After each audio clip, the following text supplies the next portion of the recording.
Good morning. How are you guys? How's it going? I hope y'all are doing well. What's poppin'? You having a good time? I woke up like 15 minutes ago. Are we EP? Yeah. I was like, I was having a hard time falling asleep, but I still set my alarm for like 8:30 p.m. because I was like, I'm gonna wake up early. I'm gonna make breakfast. And then right as I was about to drift off to sleep, I'm like, there's no way I'm gonna wake up at 8:30. And I changed my alarm to 9:15 before I went to sleep. Then my alarm goes off at 9:15. I'm like, and I snooze it for 15 minutes. Wake up at 9:30, snooze it for another 15 minutes. Wake up at 9:45, snooze it for yet another 15 minutes. It's now 10 o'clock. Snooze it for another 20 minutes. It's now 10:20. Snooze it until 10:45. Finally drag myself out of bed.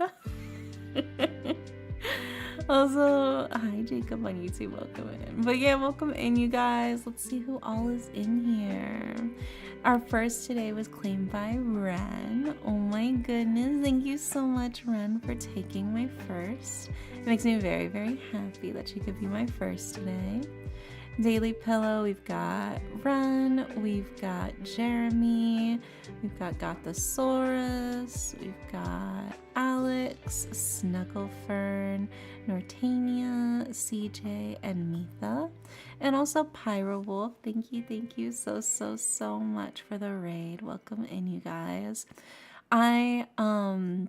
In case you guys don't know, I am the Insomniac Sleep Magician VTuber. I do a lot of tarot streams. I do a lot of visual novel streams. I'm a really big fan of like romance games, otome games, dating sims.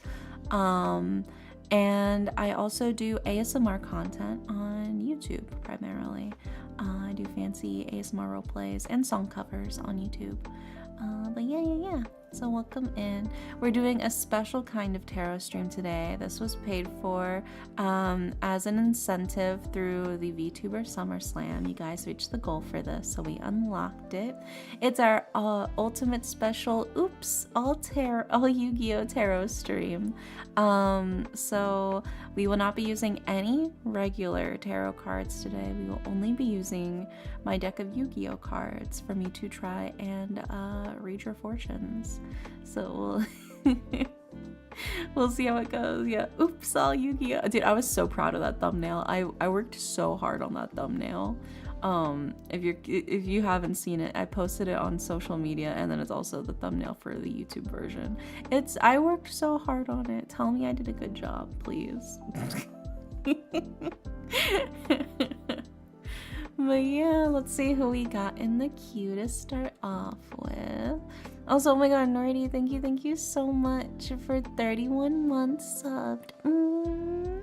Thank you. Very, very sweet of you. Thank you for the head pats, Ren. Alright, looks like we are... Oh, and also, Ren, thank you for the 27 months. Yeah. Thank you. Okay, I think we're finally caught up. It's a good thumbnail. The tiny Yu-Gi-Oh cards. Yeah, I edited them. I edited my little thingy. So he was holding little Yu-Gi-Oh cards. Hell yeah. Alright, looks like first in the queue is gonna be Gothosaurus. Hell yeah. Yeah, thank you. Yeah, I love being praised. Thank you so much. My hard work is being noticed. Alrighty. So we're gonna start with Gothosaurus's general reading to kick things off. Hell yeah. So I gotta shuffle my cards. And it's not as much ASMR because they're kind of tiny, so they're a lot quieter. Let me bring them up to the mic so you still get that ASMR of me shuffling them. Also, hi CJ. You summoning a little friend for him? Yeah, now he's not so lonely on the screen anymore.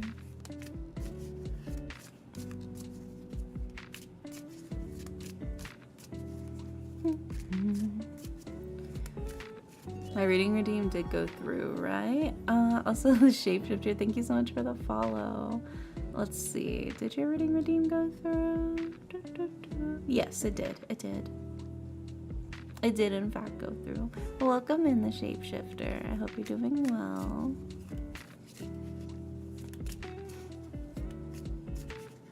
Okay, yippee, yippee. Let's see what we got to start off by kicking off with Gothosaurus. We'll also be doing the Yu-Gi-Oh readings for those who donated to the charity as well, because I know Nordy got one, and I need to look at the list, but like a couple people got one. Let me pull it up.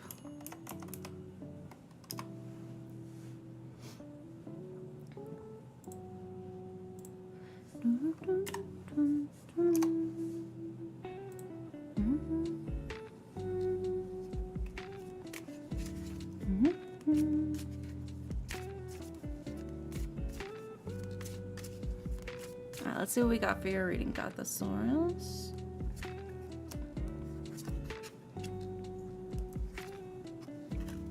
Oh, interesting, interesting.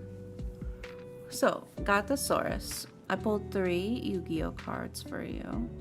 We've got the Blue Eyes White Dragon, we got the Dark Magician, and we have Paralyzing Potion, which I feel says a lot here, right? So we start off with the Blue Eyes White Dragon, right? The Blue Eyes White Dragon. This legendary creature is a powerful engine of destruction, virtually invincible. Very few have faced this awesome creature and lived to tell the tale, right? So right off the bat, we start off with this power, we start off with this strength, and this feels even further amplified by the Dark Magician, right? The ultimate wizard in terms of attack and defense. And so we have these 2 really, really great cards right off the bat. That kind of showcase, I think, your own personal abilities, what you're actually capable of. But we have Paralyzing Potion. A non-machine type monster equipped with this card cannot attack. To me, it feels like you've got all the right equipment, you've got all the right abilities, the credentials, and yet you feel kind of frozen, maybe stuck in place. Some sort of fear, I think, is holding you back from moving forward in the direction that you want to go into. To me, this really feels like the cards are like, what are you doing? Like, you've got everything ready to go. You just got to go for it. And yet, you're kind of stopping yourself. It's like you're your own limiter in this situation, you know? That's what it feels like to me. In terms of this reading, because I mean, you think about the fact you have both Blue Eyes and Dark Magician, who are both powerhouses in their own right. It really does feel like there's something there that's kind of nagging at you and stopping you from becoming your full potential, from you actually fully unleashing your Blue Eyes or your Dark Magician. So I hope that this maybe gives you the courage that you need to charge forward, you know, regardless of how you feel about yourself. Maybe this will give you the confidence to move forward, you know? Yeah, I believe in you. You got this, Gothosaurus. I'm pulling up the thing right now to see who all got a Yu-Gi-Oh reading through the campaign.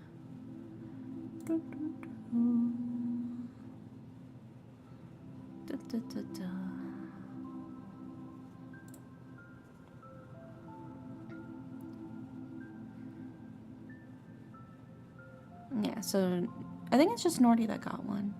Yeah. Okay, so it is just Nordy. So we will add Nordy to the queue. Free of charge. Nordy gets into the queue.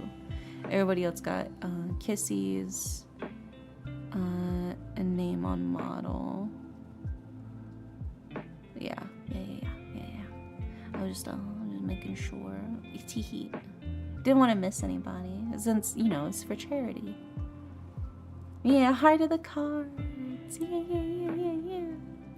All right, next up after Gothosaurus, we have Ren. And Ren asked for a power reading. A power reading. You trying to fight your enemies right now? What's going on over there? Let's see, what do the cards have to say for your power reading, Ren?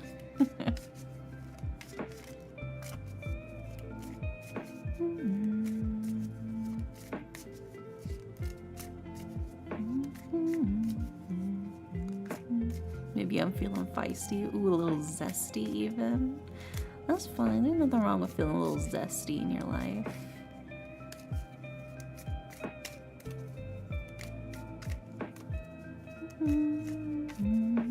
Oh my god, a new fella has joined the ranks.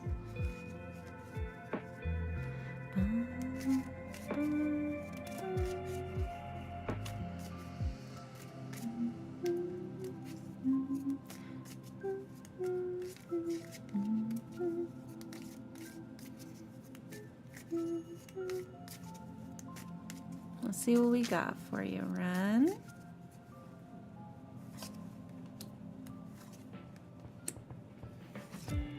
Oh my god, bro, holy shit.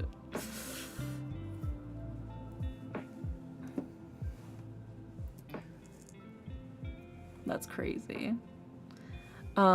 So, Ren, and for your 3 Yu-Gi-Oh cards, for your power reading, you have the right arm of the Forbidden One, Dark Magician, and the left leg of the Forbidden One.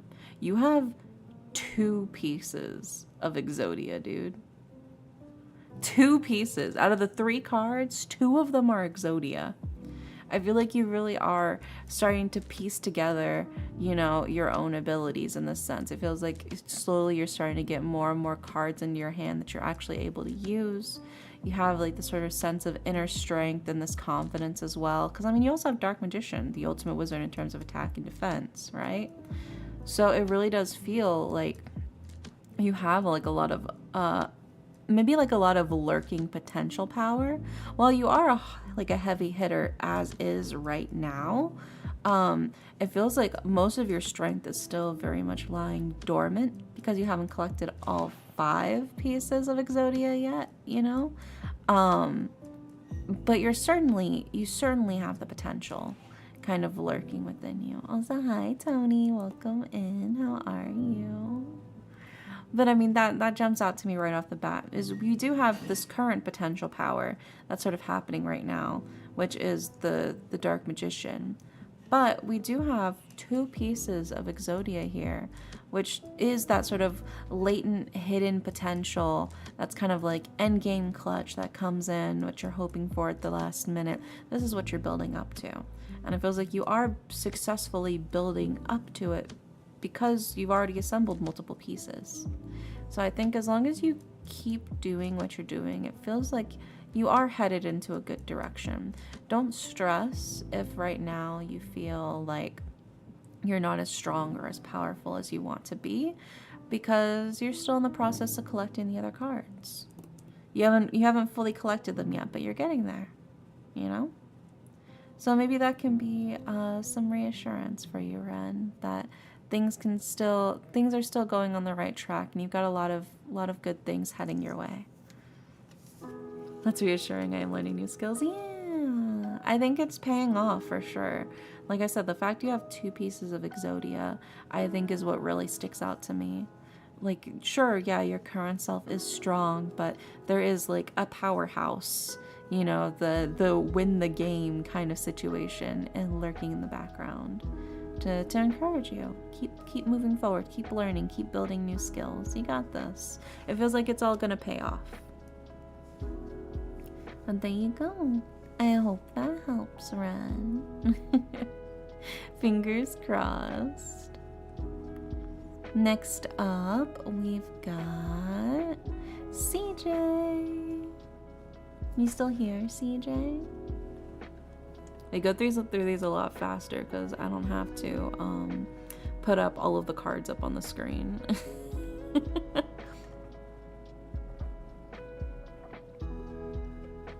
Oh. The oops all Yu-Gi-Oh is a fun way of reading. It is. I like it a lot. I think it's silly, but it's still fun. CJ disappear. Maybe CJ thought I was gonna take an hour, like I normally do. I think CJ might have disappeared. Is Nordy here? Oh, there you are, CJ. Hi, CJ.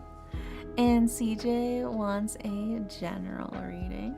Oh yeah, you're good. You're good. I was like, did you think I was gonna take an hour? You went to go get like food or something? Because I know that's what normally happens. I tend to yap a lot.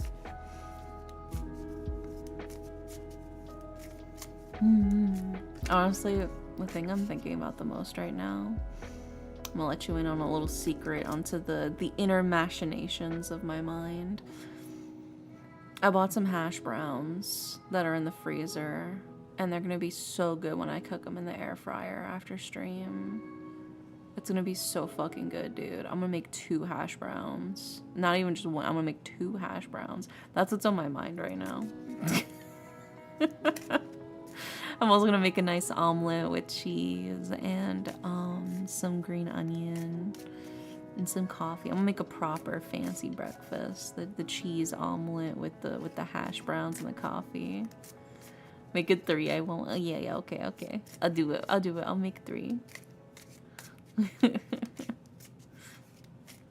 Alright, let's see what we got for you, CJ, for your general reading.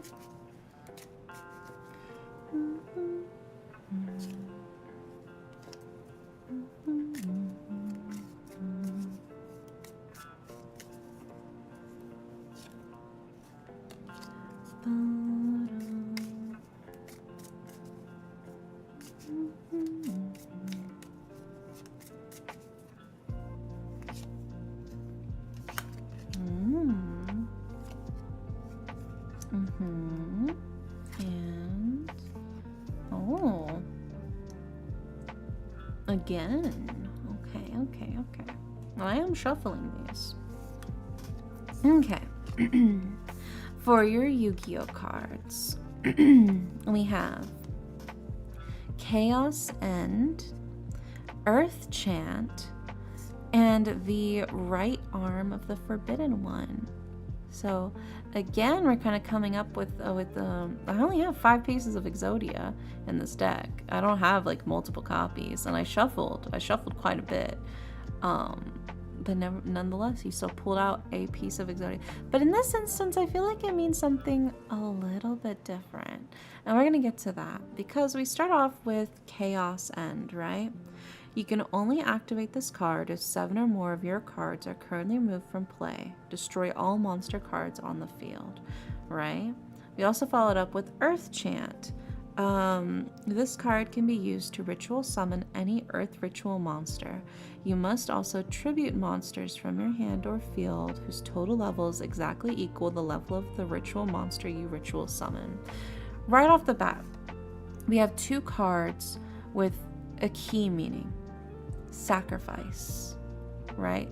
Things seem to be coming at a cost, right? It's not coming easy for you right now, and it feels like a lot of things right now require you to choose between a rock and a hard place, right? But ultimately, it's still the path that you feel is probably the best for you in the end, right?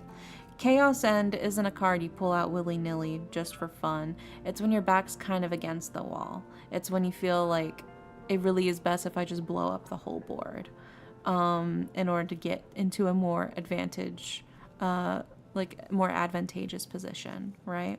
So right off the start, we have like this feeling of like sometimes it's better to weirdly sacrifice and get rid of what you currently have for the sake of a potential better future, right? But we have the right arm of the Forbidden One, and in the art, the hand is shackled, it's chained, right? And that symbolism, I think, speaks a lot in the sense that it feels like maybe you're hesitant. You know that what you need is a board reset. You know that sometimes you have to let go of the things that you were holding on to before, but it's scary, right? It's scary to be like, should I just nuke it? I mean, that's killing everything I have so far. But, you know, is that the right choice to make?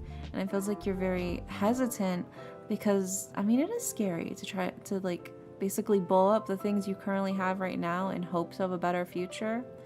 But there is that whole idea of some things have already served their purpose, right? Some things have done their job. They've done what they've needed to do for you in the time of when you needed it. But now it's time to move on to something else that will be more useful for you. It's served its purpose, and now it's time for it to rest so you can get something else that's more suitable to you right now, right? It's like in the sense of like a booster seat in a car, right? At one point, you did in fact need the booster seat because you were too small. But as you've gotten older, you know, you've gotten taller, you've gotten bigger, you no longer need that car booster seat. And if you keep using it, it's only going to be uncomfortable. It's only going to be maybe even potentially painful or more dangerous because you'll be slipping around a little bit more. So it is the sense of, yes, this did help you in the past. Yes, I can understand your reluctance to let go of it, especially because of what it has done for you. But sometimes the best way to move forward is to let go of the past, right? So it can be really scary, but I think the cards are kind of trying to reassure you that the sacrifice of letting go of that is not without merit, right? Because, I mean, you have Earth Chant. Your ritual summoning a better monster through the sacrifice. You're getting something new from that sacrifice. And I think that's kind of the key thing here is that, yes, you are losing things, but it's still more worth it in the end than keeping what you currently have. You know? But, yeah. I hope that helps, CJ. My fingers are crossed for you. It can be scary, but I believe in you. You got this. And then next up is Nordy here. I'm gonna DM Nordy. be like, Nordy, you want your Yu-Gi-Oh reading right now?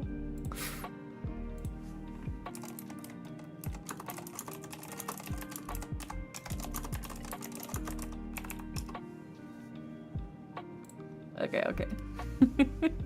We'll see if they see that. Yeah, I hope that helps, CJ. Fingers crossed. And for those of you currently in chat, if you haven't gotten a Yu-Gi-Oh reading from me and you would like one, we still have plenty of slots. We're speeding through these, so we'll probably still do more even if we officially run out of slots too. So feel free to request. Oh my god, the inspiration spell. I got you. Let's see. Pull out my spell book.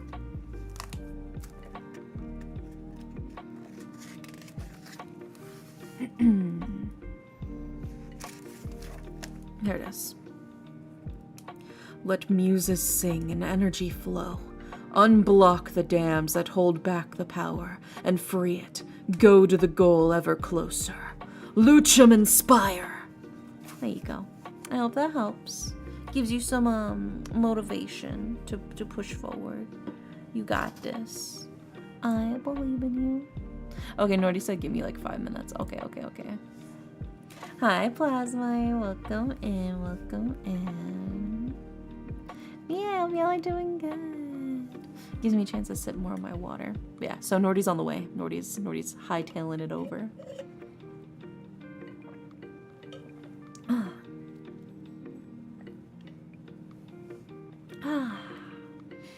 I'm still thinking about those fucking hash browns, dude.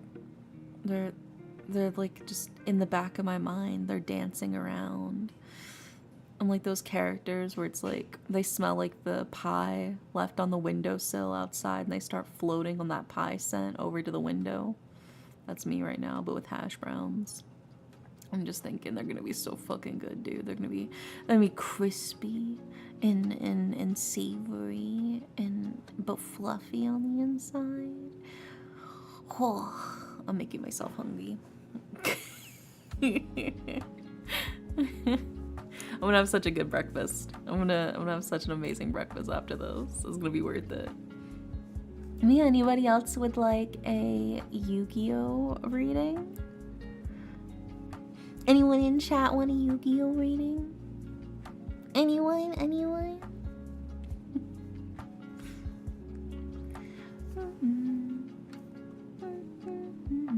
Yes, please. What would you like a Yu-Gi-Oh reading on? And there you are, Nordy. Okay, we're gonna do Nordy's first while you think about that, Plaz, but you'll be next, okay, Plaz?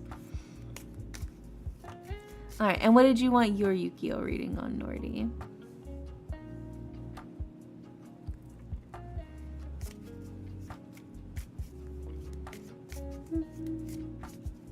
Hi, Alex. Welcome in. General reading is okay? Okay. And since you got your reading through donating to the charity, you actually get 5 cards instead of just 3, Nordy. So, big special spread just for you.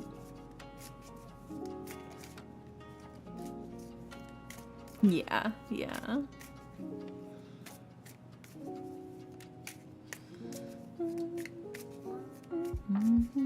Thank you for the follow, Plaz. Yeah, the full hand.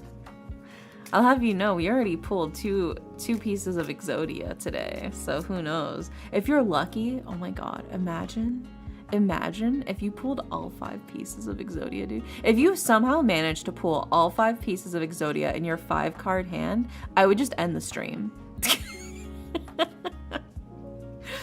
I would straight up just end the stream if that happened. We'll see, we'll see. I think the odds of that are pretty slim. Because they're pretty shuffled in there.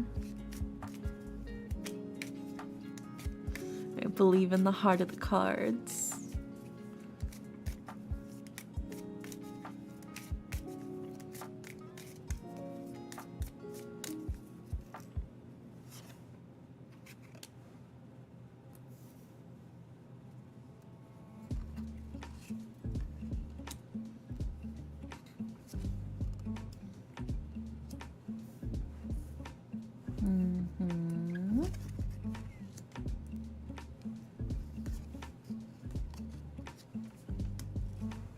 Okay, we got all of your cards, Nordy.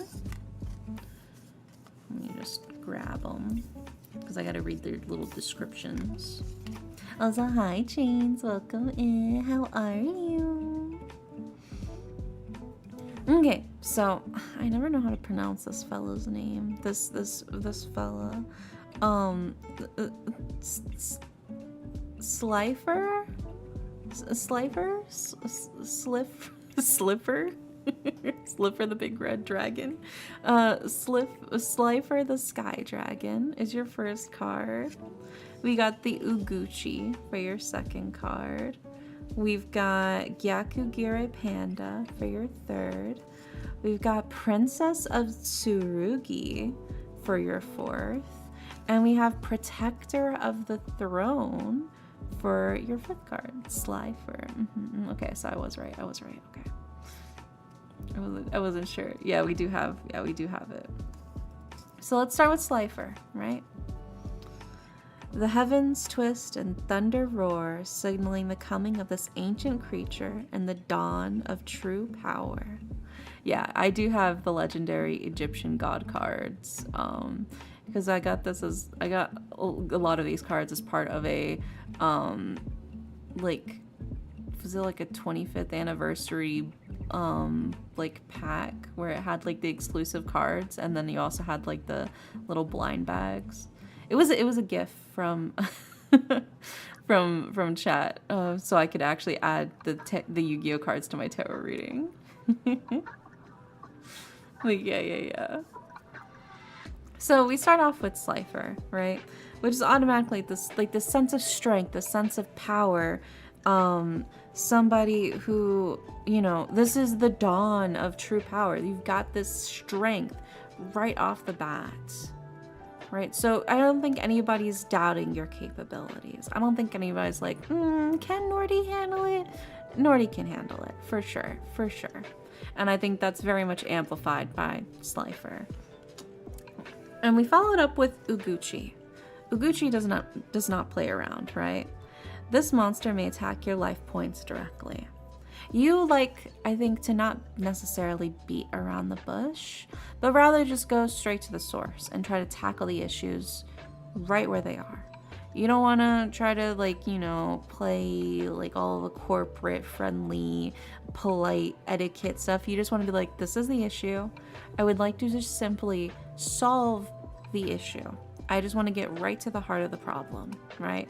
That's very much what Uguchi is very much about, is just attacking the problem directly.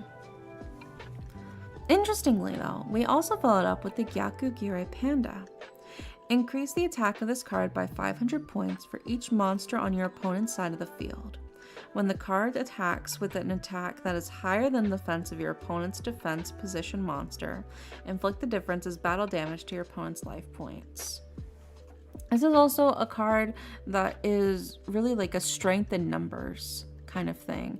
But arguably, it's like when the cards are stacked against you, when the odds should definitely not necessarily be in your favor, that feels like that's when you really kind of, your inner potential really starts to shine. Your own abilities start to really show who you are, right?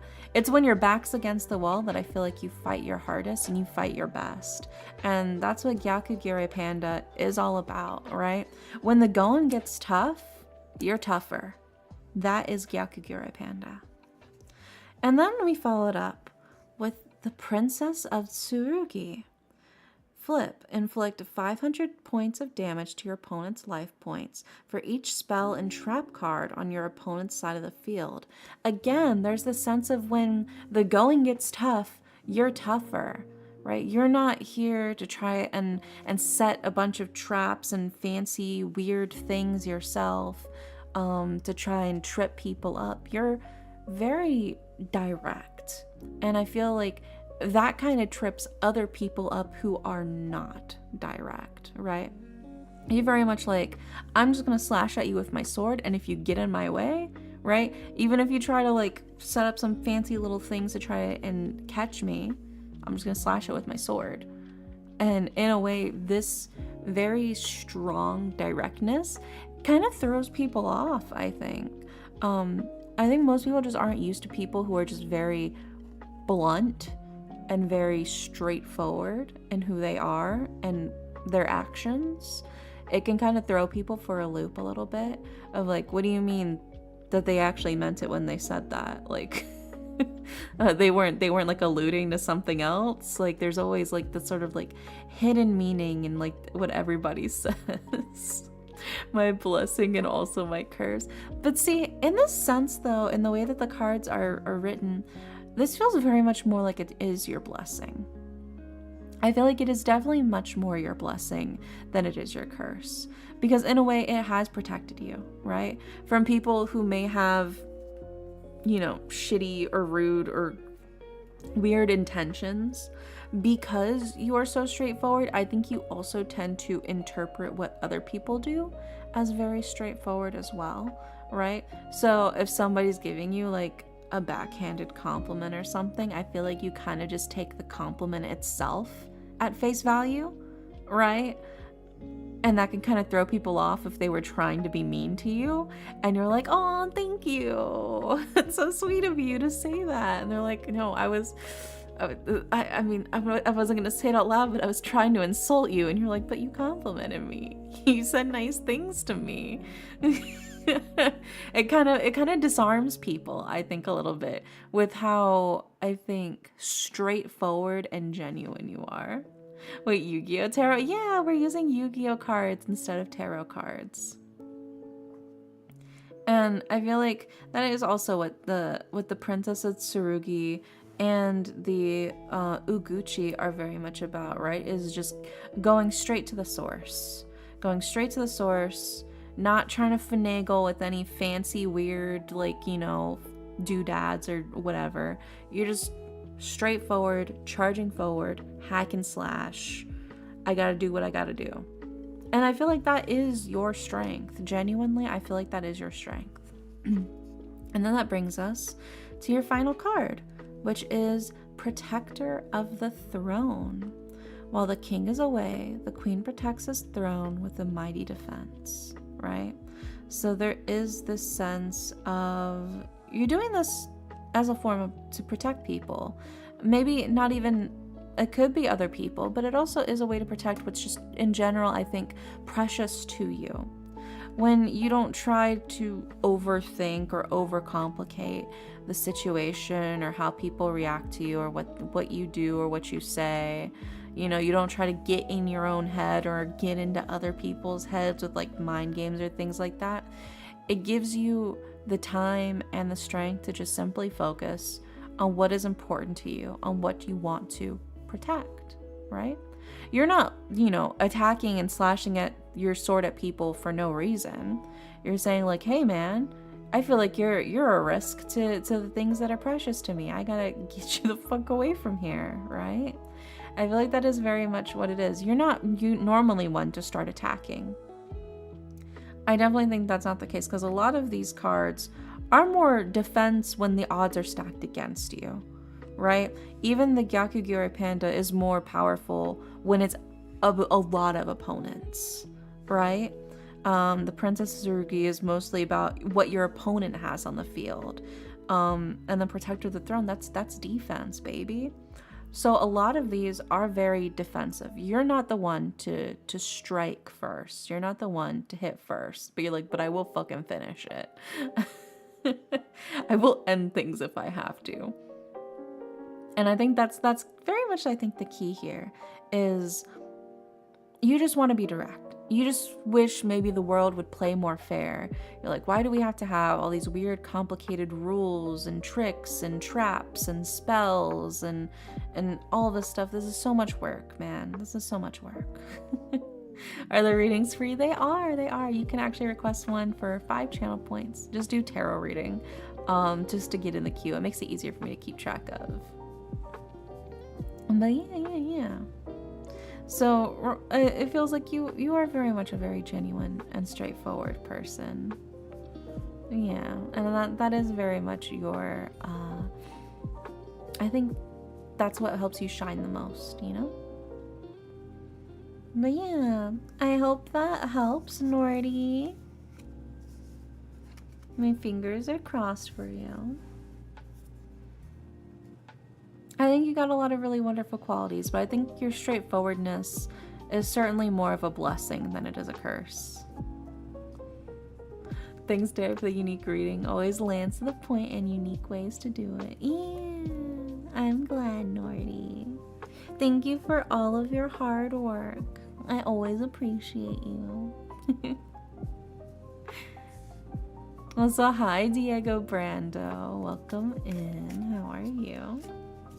All right, next up, we've got, I did say that Plasmite would go next. I see you put it in as an official tarot reading just now, but I did say you would go next after Nordy. So Plasmite is next, and after Plasmite will be Tails, and then after Tails will be Dragon Wolfen. What's the stream? I'm doing tarot card readings, but I'm using Yu-Gi-Oh cards instead of tarot cards. That's the stream. But welcome in. Also, hi, Gabby. Welcome in. Blunt and without tact, brutally honest and too quick to the point. That's how I've been described. Sometimes that's the easiest to deal with. Honestly, I much prefer people who are very, very blunt and straightforward rather than people who, I think, beat around the bush.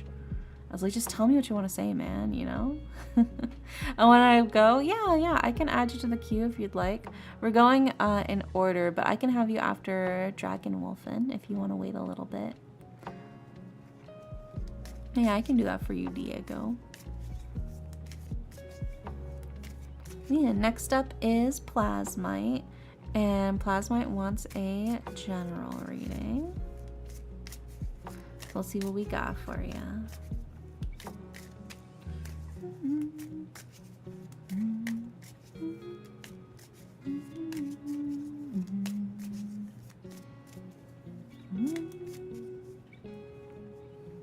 I like the way I talk, no confusion and no wasting time. Honestly, I agree. I think I can also be very straightforward and blunt most of the time. There are some instances where I try to be, I think, more gentle with my wording, especially if I like know that it's a very delicate situation. But I think for the most part, I very much am just the type of person to just not want to waste time with miscommunications or anything like that, and I just want to directly address things. Sometimes to my detriment, but most of the time I think it works out.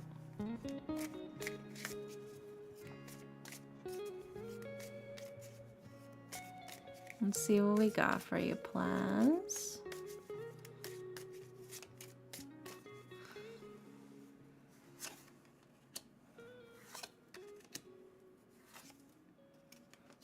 Oh, okay.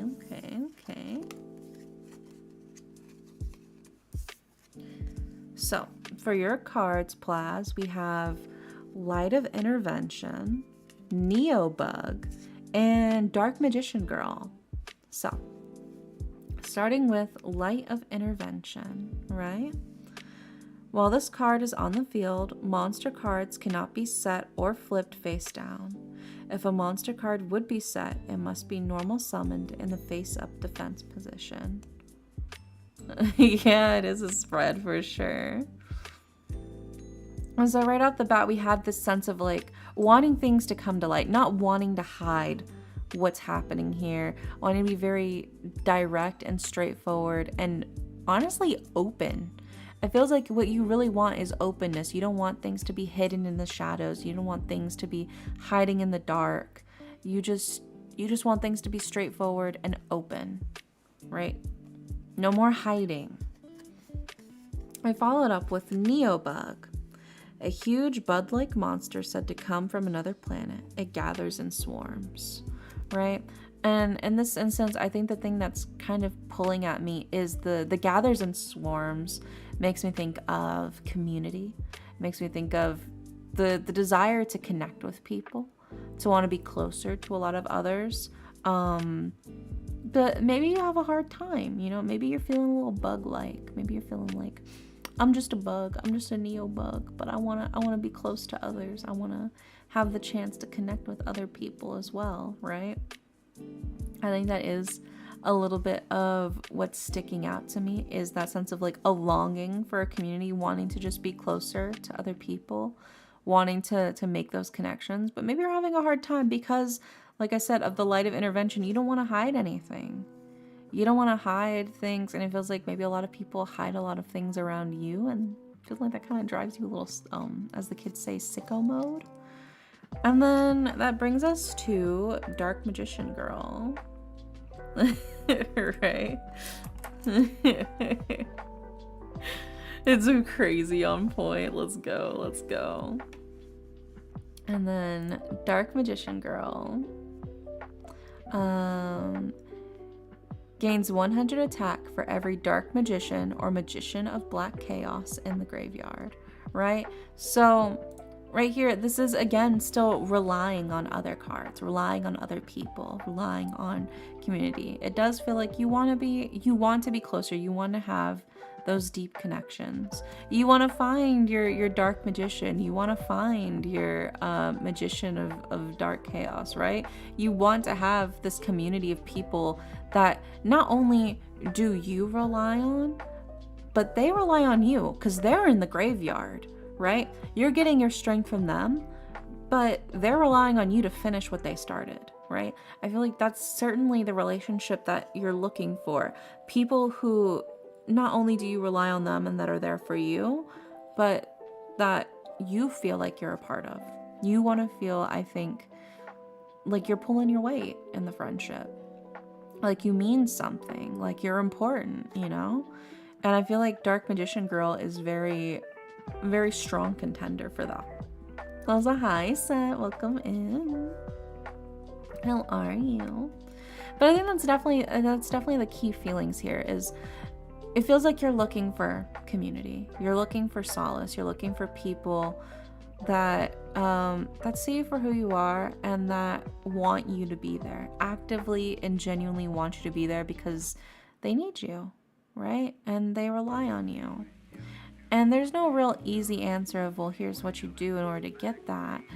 But I think just simply trying to be that person for people, you'll eventually find your niche, where you're looking for your built community, right? Because community doesn't happen overnight, but it starts in little steps, little baby steps of proving your trust and proving your worth, proving that you're there for people, right? It doesn't necessarily mean that you need to automatically right from the get-go be like, I'll help you bury a dead body, right?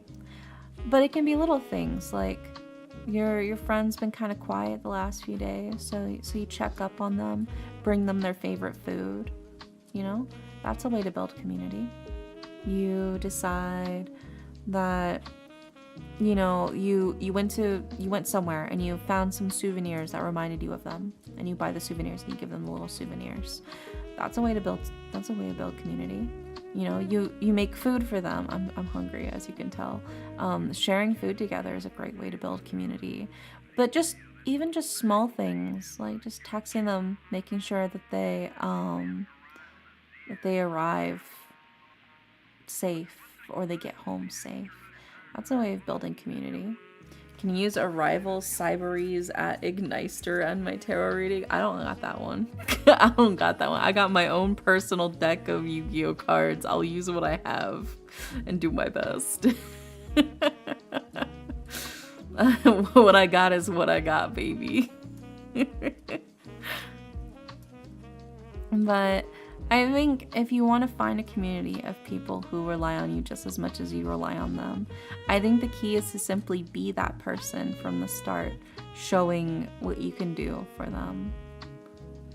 And in turn, you know, it's like when you bake cookies and you take them to your neighbor and be like, hello neighbor, I baked you some cookies. And then when you give them the plate of cookies, if somebody gives you food, okay, and they give you food in like on a plate or on a Tupperware, right? You do not return the Tupperware empty. Like, obviously you eat it, you enjoy it, yummy, yummy, and you clean it.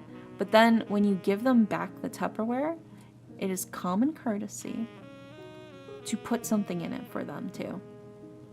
Some sort of food that you yourself have made, or like snacks, or just a small little gift, something as like a small token of thank you, right?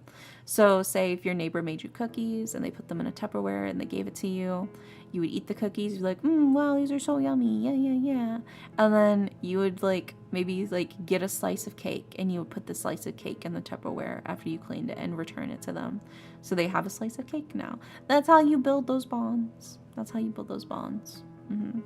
So there you go. Very, very important, because I think a lot of people don't know that. But you're not supposed to return a plate or Tupperware empty-handed. You're supposed to, you know, give something back. Even if it's something simple or something small. Just a show, you know. It's like a reciprocal thing, you know. Well, there you go. Very, very important knowledge to have, in case your neighbors ever ask. If you build it, they will come. Exactly. I think that is very much the key thing there is you got to build the community that you want to be in. And sometimes that means taking the first steps to be the kind of person that you want other people in the community to be for you, right? You got this, Plaz. I believe in you. Next up, we've got Tails. Tails, are you in here? Yeah, I hope it helps, Plaz. Fingers crossed. Hi, Tails. And Tails said, I'd just like a general reading, please. Okay. Let's see what we get for your general reading then, Tails.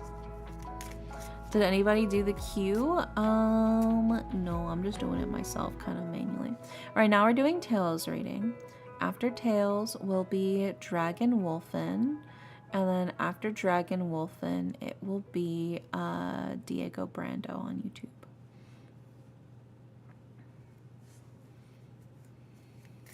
That's the current queue so far. So we just got 2 people in line at the moment.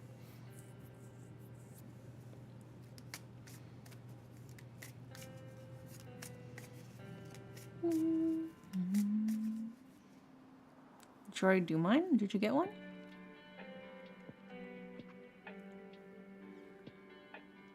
Isn't that crazy? I don't see yours. Oh, there it is. Now I see it. I think it just got buried. Okay, I'll do yours after Diego's then. That's my bad. It got hidden. Whoopsie poopsie. Yeah, I didn't see it. My bad, my bad.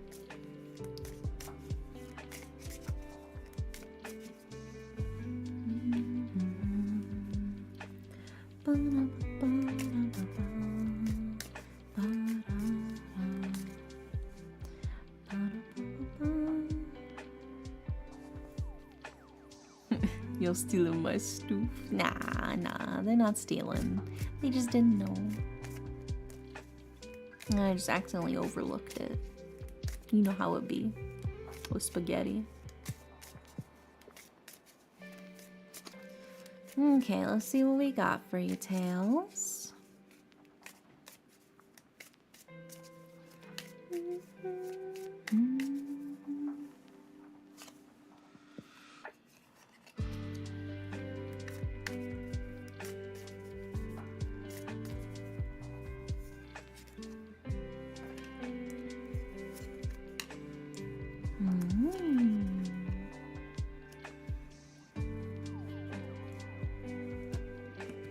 Okay. So, for your cards, Tails, for your general reading, we have Jigen Bakudan, we have Dragon Treasure, and we have Guardian of the Throne Room. So, let's start by breaking this down, starting with Jigen Bakudan. Also, hi, Chai. Welcome in. So Jigen Bakudan, flip. After this card is flipped, offered as a tribute during your standby phase, destroy all monsters on your side of the field and inflict direct damage equal to half the total attack of the destroyed cards, excluding this monster, to your opponent's life points, right? So right off the bat, a card of sacrifice. Self-sacrifice to deal damage where it hurts, right? To do that direct damage. There is a sense of, you know, this hurts you, but it's going to hurt them a lot more, kind of thing. We follow it up with Dragon Treasure. A dragon-type monster equipped with this card increases its attack and defense by 300 points, right? And then we also have Guardian of the Throne Room. A robot guard built to protect throne rooms. It is armed with homing missiles. So again, there is this sense of protection, trying to keep things that are important to you safe. And it feels like you're willing to do that even at the cost of yourself, at the cost of what would be good for you in a sense. It does feel like you're very quick to self-destruct if you feel like that is the best move for you to make in a situation to protect something and keep something safe. I don't know if that's necessarily the best move to make though, because if you're trying to protect something, if you're gone, how are you gonna keep protecting it, right? Also, hi, bye, welcome in. So I think that's sort of the key thing here. But the thing that sticks out to me the most is actually Dragon Treasure, because you don't have any dragons in this hand, right? We didn't pull any dragons for you. But the thing that gives you the most strength is dragon treasure, right? So to me, it feels like you're using the wrong moves for what's actually best for you, right? You're trying to win through self-destruction, but your actual strength lies in your dragons, right? I think you need to change your way of tackling these issues and change your way of handling these situations, because I feel like it's not actually the best move for you. You're attacking in a very specific way. You're doing things in a very specific way, but that doesn't necessarily mean that it's the best way for you. You've got the card for dragon treasure, right? You have this sense of like power and an ability. You've got this like bonus for dragons, but then you don't use any dragons. You understand kind of what I'm saying here? It feels like you're using the wrong equipment for yourself. You're wearing a jacket that's 2 sizes too big and pants that are 2 sizes too small, and then you're wondering why your clothes don't fit. You're like, I feel a little uncomfortable in these clothes. It's because they don't fit. Those are the wrong size. I think you got to change your tactics. And I think it's when you do that, when you change your tactics to what suits you best, that's when you'll find better and stronger results, you know? But yeah, I hope that helps, Tails. Fingers crossed.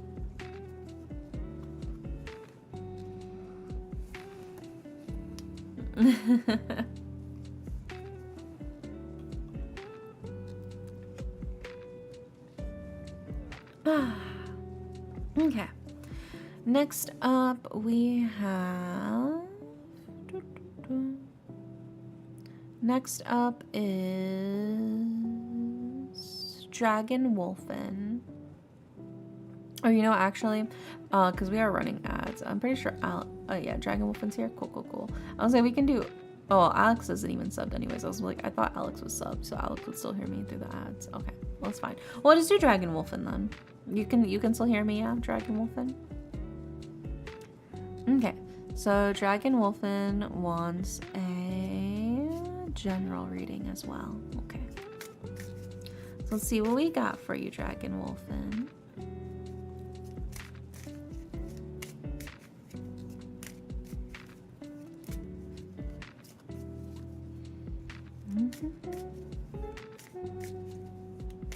Yeah, good night, Jacob. Sweet dreams. Hi, Bean Butler. Welcome in. Yeah, we got you in the queue, Bean Butler.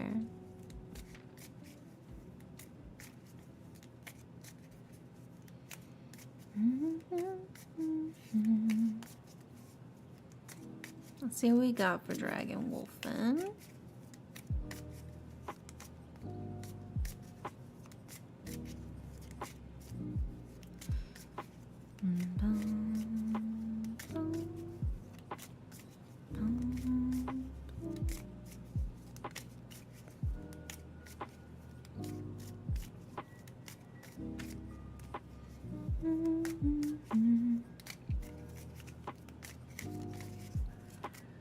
Let's see what we got for you.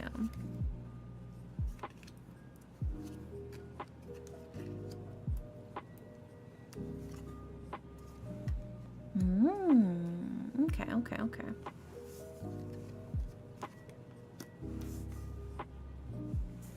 And then let me pull the definition for this card.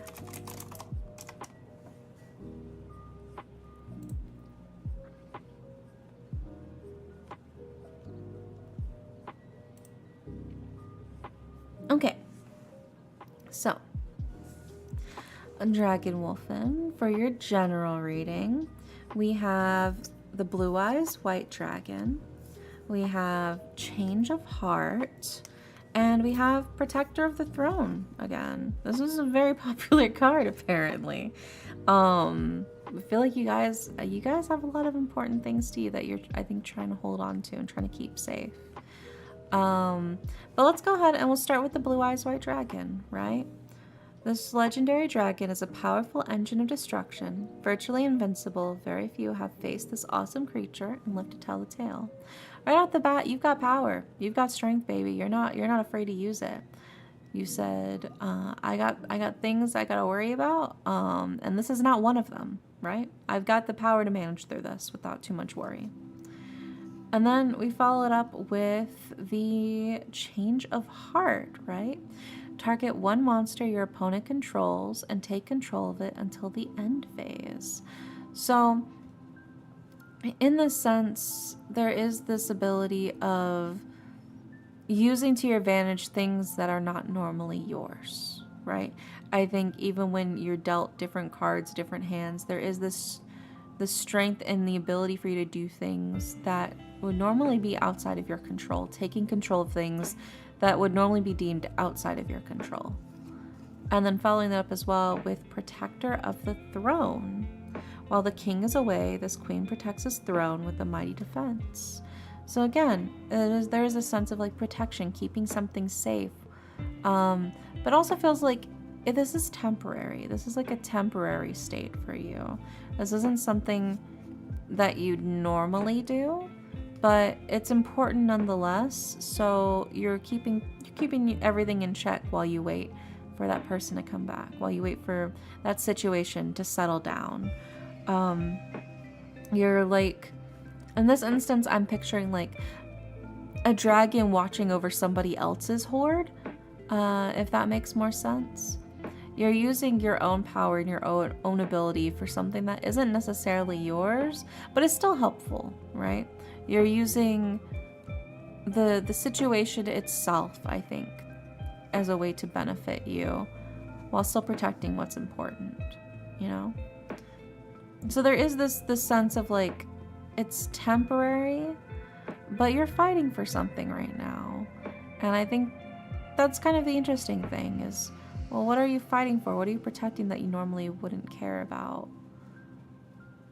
Clearly there's, I think, an underlying importance to it. And I think that's something to keep an eye out on. But it does feel like it's not something that's going to last forever. So maybe cherish it in a sense of this feeling of wanting to keep something safe, wanting to protect something, wanting to be there, to use your powers of destruction for the greater good, right? But yeah, I hope that helps, Wolfen. Fingers crossed. Hello, what is Yu-Gi-Oh card readings? I was just going through the previous chat. Hi, Sophie Pop. So you've heard of tarot readings, right? And you've heard of Yu-Gi-Oh cards. Well, what if I simply didn't use tarot cards and I instead just used Yu-Gi-Oh cards? There you go. That's all it is. Yeah, actual Yu-Gi-Oh cards. Yeah, I'm reading the card descriptions as I do it. Yeah, you're welcome to join the queue if you're curious. It is free. It is free. But welcome in, welcome in. This is actually a special incentive for our charity stream that we did on Thursday and Friday. Oh, so for this, you'll just do you'll just redeem it for 5 channel points. It's the tarot reading. But if we don't have any official slots open, then yeah, we do. Yeah, you just join it through the tarot reading channel point redeem for 5 channel points. Yeah. There you go. Oh, thank you for the follow. Thank you. All right, next up we've got Diego Brando. Are you still there, Diego, on YouTube? You still chilling? You still vibing over there? And then after Diego will be Alex. And then after Alex will be, I believe, Bean Butler. Yeah. And then after Bean Butler will be Set. There you go. Yeah, okay. I was just making sure you're still here, Diego. And after Set will be Suffy. Hell yeah. All right, well, let's see what we got for you, Diego. What did you want your reading on? Do you want just like a general reading or on anything specific?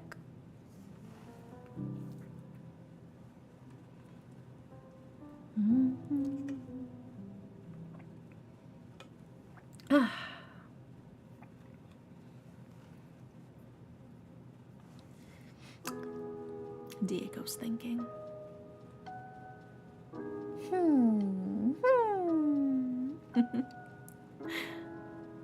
Hi, Caxel. Welcome in. A general reading on your psyche. Okay. Let's see what the Yu-Gi-Oh cards have to say. How are you, Axel? How's it going? What's poppin'?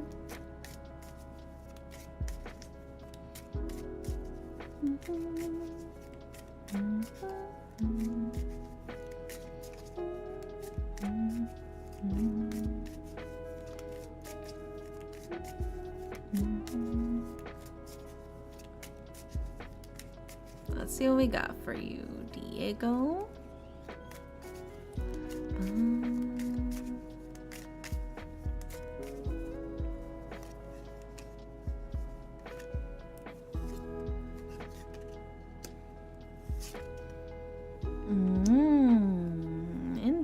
Interesting.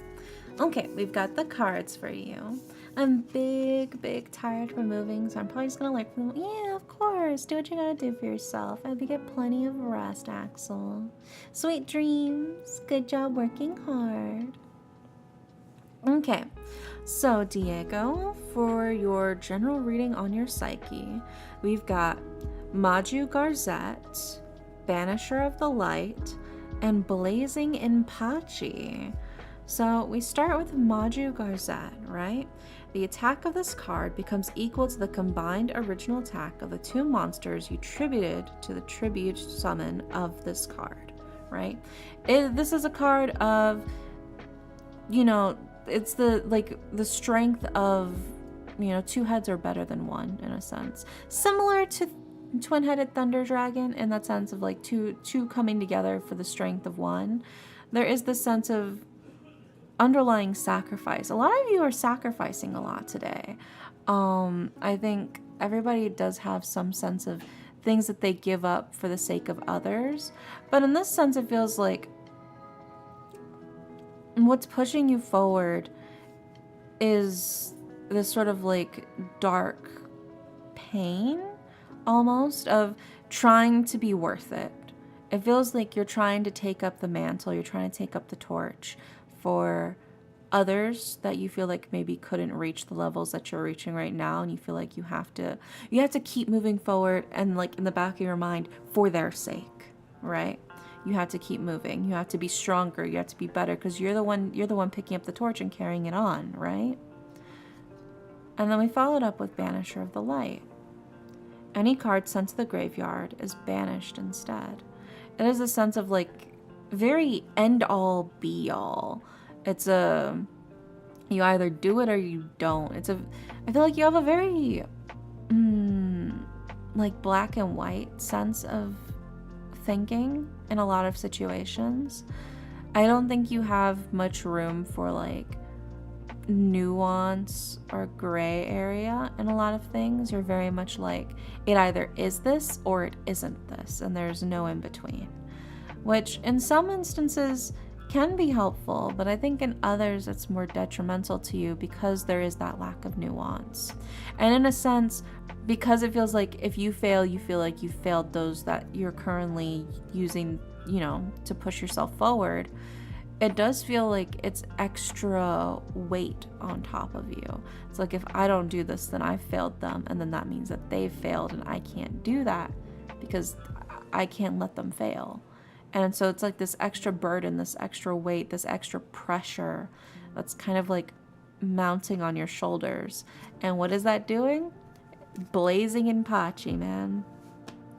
A wicked wooden spirit now burning in flames. Its fire attack is powerful, but will soon be nothing but ashes. You are burning yourself out trying to do this. That's what immediately sticks out to me, is the Blazing Impachi. It feels very much like you are trying so painfully hard to keep pushing on for the sake of the other people that you feel like gave you the push. And it feels like you're letting them down if you don't do things exactly how they were expecting you to. You feel like you'll fail them if you do that. But it feels like you are absolutely burning yourself to cinders, burning yourself to ashes, trying to keep up with this do or die sort of plan that you've set up for yourself. And I don't think that's the right way to go about it. I don't think that's the most healthy thing for you. I think you need to have a more nuanced view of things. Like I said, it feels like your take on everything is very black or white. I either passed or I failed, and there's no room for, well, I did these things and I can still wait and I can still accomplish these other things, you know? Time is not your enemy. I think you're interpreting time as like a literal ticking time bomb, but I don't see it that way. I feel like you're so worried that you're trying to blaze brightly now rather than slowly work yourself up to it, right?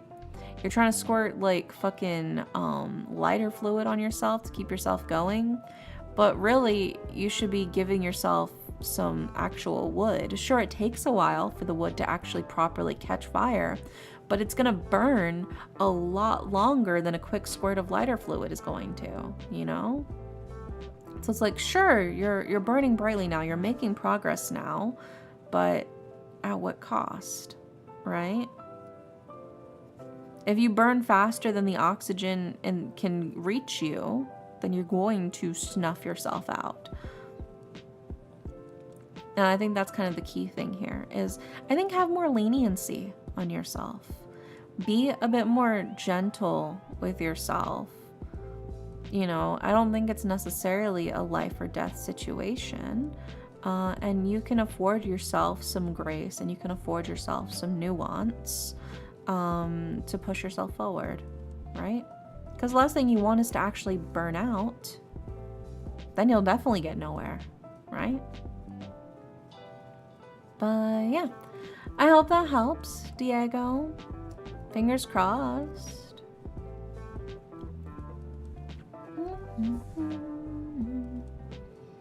Next up, we've got Bean Butler.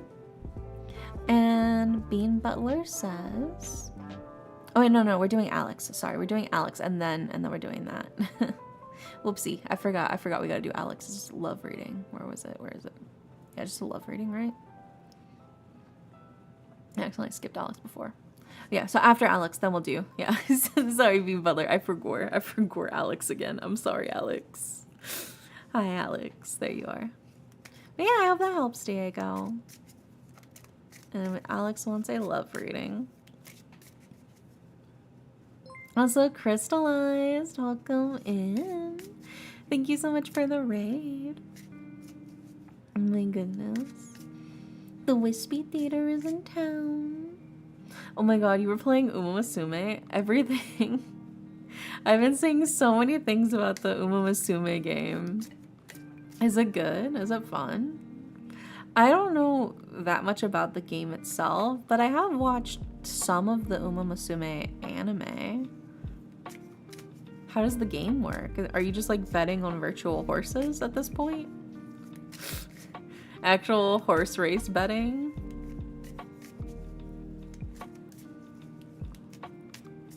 It's hard but fun. I didn't expect so much Yuri. Oh my gosh, horse Yuri, let's go.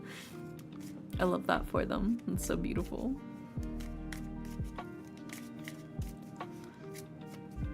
It's like an idol management game, but with horse girls. Oh my gosh. Wait, that's so cute, actually. I kind of want to play it now. I had no clue.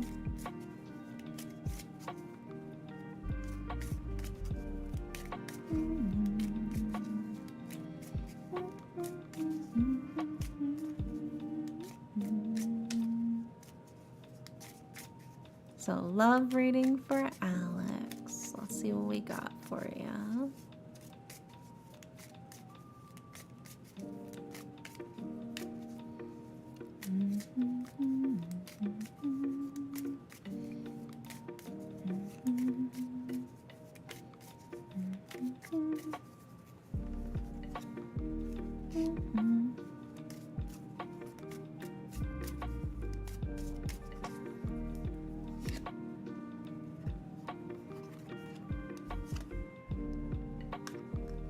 I'll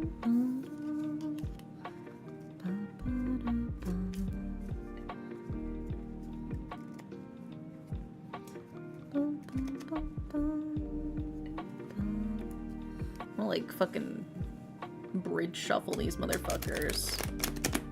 There we go.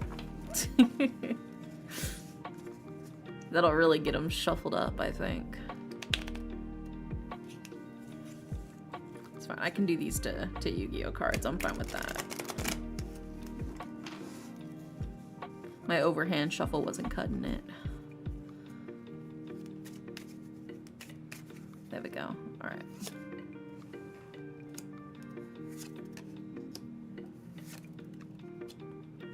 Okay.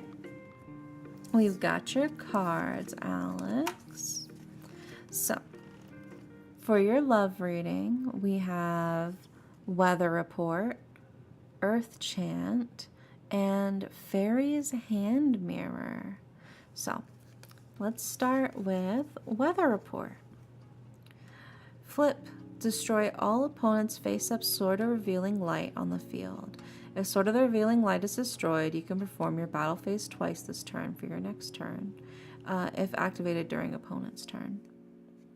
So there is this sense of like looking on the field, seeing what you're working with, seeing what your opponent's working with, in the terms of like, you know, love is a battlefield. We're very interpreting that very literally in the sense, love is a battlefield, and you are currently looking on the battlefield to see if there are any Swords of Revealing Light, right? I think you're looking for an opponent who will match your freak for more or for less, and you're using that as your chance to really nail them down. I love how Yu-Gi-Oh Tarot makes Fortune feel very battle-focused. It is. It is. Life is a battlefield. Love is a battlefield. You know what they say? Love is war. You know? You know? There's always some opponent, right? The opponent can be another person. It can be a situation. It can be a higher power. Sometimes your opponent can even be yourself, right? We are all fighting something. There's like the whole context of man versus God, man versus man, man versus environment kind of thing. That feels very like, that's kind of the way to interpret it, I think, when it comes to Yu-Gi-Oh! Is, well, who is your opponent? What is your opponent? You know? That's the first step. And then we follow it up with Earth Chant, right? This card can be used to ritual summon any Earth ritual monster. You must also tribute monsters from your hand or field whose total levels exactly equal the level of the ritual monster you ritual summon. So there is this sense of getting the power, getting what you need, but at a cost, right? You don't just get it for free. It does take effort. It does take time. It does take work. It does take a little bit of pain before you get the gain, in that sense. That's where Earth Chant certainly comes in here, is the sense of, what are you willing to do? What are you willing to take the steps forward to make happen for yourself, right? Yeah, I think you did get that one last time. And then we have Fairy's Hand Mirror. When your opponent activates a spell card that targets exactly one monster and no other cards on the field, target another card that would be an appropriate target for that spell, and that spell now targets the new target. So this is your chance, I think, to divert the situation. Any unwanted attention or awkwardness or things like that, I think this is your chance to utilize the diverting away the things that you don't want away from you to someone else or somewhere else, so you can let your better qualities shine, right? So I think if something comes up that you feel like you're not as confident in, or things that you're not sure you can manage to handle, the art and technique of diversion, I think, is your best friend. Learn how to change topic, learn how to avoid certain conversations by understanding what might trigger the next question to be that question that you're avoiding, right? I think understanding how most kind of like scripts of when people are talking tend to flow gives you a chance to take hold of that narrative and shift it into a more favorable light for yourself, right? Understanding, like, say for instance, you can't handle talking about pizza. If you talk about pizza, it will drive you insane, right? And somebody brings up their recent trip to Italy, right? In the conversation. Well, obviously, if you dwell specifically on Italy a little too long, pizza is probably going to come up. So what you could do is you could swap to just travel in general. Divert the topic to travel in general. Oh, traveling around the world. Oh, yeah, one time I went to fucking Texas and I went to Buc-ee's or whatever. And I grabbed some beaver nuggets and shit, you know? Like, really just divert the conversation. So you're still keeping it on track, right? You're still following the theme. You're still talking about their trip to Italy, but now you're changing it so you're less likely to dwell specifically on Italy and more on the concept of traveling as a whole, right? I'm just saying. I'm not saying that you. I'm not saying that that's specifically what you're doing. I'm just saying that as an example. As an example, I think understand where your weak points are and how to maybe divert the attention away from your weak points in that sense. I learned spontaneity from scrapping. Conversing is like boxing. Gotta stay on your toes, but stay in the ring. Yeah, exactly. I think that is the key thing, because with every topic that's brought up, there are multiple directions you can go in with each topic, right? Like, say for instance with food, you could be talking about cooking, you could be talking about food reviews, you could be talking about like Instagrammable foods, or like new cuisine that you've recently tried, you know? Like maybe you tried sushi for the first time, dude. Or you realized you're allergic to something. Or you just found a really nice place that's pretty local to you. Or you just started taking a cooking class. Or you just binge watched all of Is It Cake on Netflix, you know? There's a lot of different directions you can go in while still being on topic. And I think that is a skill that would really easily become your strength if you can learn how to master that, Alex, is the art of diversion. When you get to topics where you don't feel as comfortable in, or you feel a little awkward about, you gotta learn how to divert the flow of the conversation to areas where you feel stronger in, while still keeping it, relatively on topic. It does take practice, I think, to reach that, but especially in terms of love, when you're talking and you're getting it like prepared and everything, that is I think one of the strongest things you can do in terms of striking up those conversations for getting to like learn about new people, meeting new people, especially for the sake of like building possible future connections like love. You said spontaneity so perfectly. I stutter like 5 times every time I say the word. Aww. Yeah, spontaneity. It's a fun word to say. It's pretty silly willy. But there you go. I hope that helps, Alex. I think you just got to focus on the flow of the conversation, right? How you want to take charge and handle things and move the conversation into directions that are helpful for you. And I think that'll help you a lot in your love pursuits and endeavors, you know? But yeah. I hope that helps. Next up, we've got Bean Butler, who would like a reading on trusting others. Let's see what we got for you, Bean Butler. Yeah, now it's finally your time. Now it's your time to shine.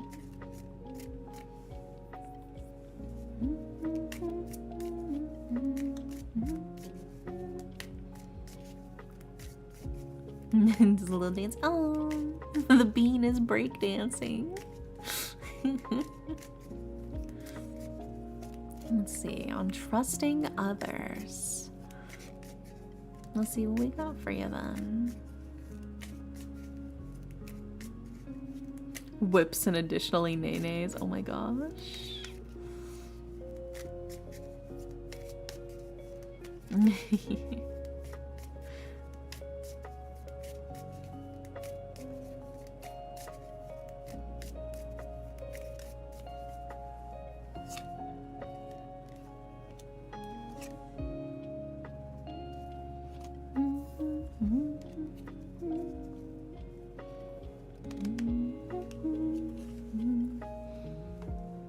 Gotta do the bridge shuffle, I think.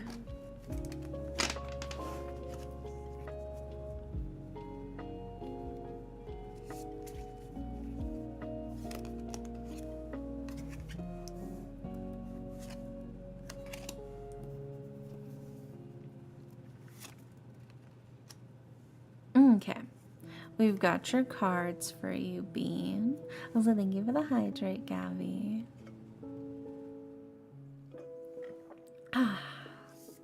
Okay.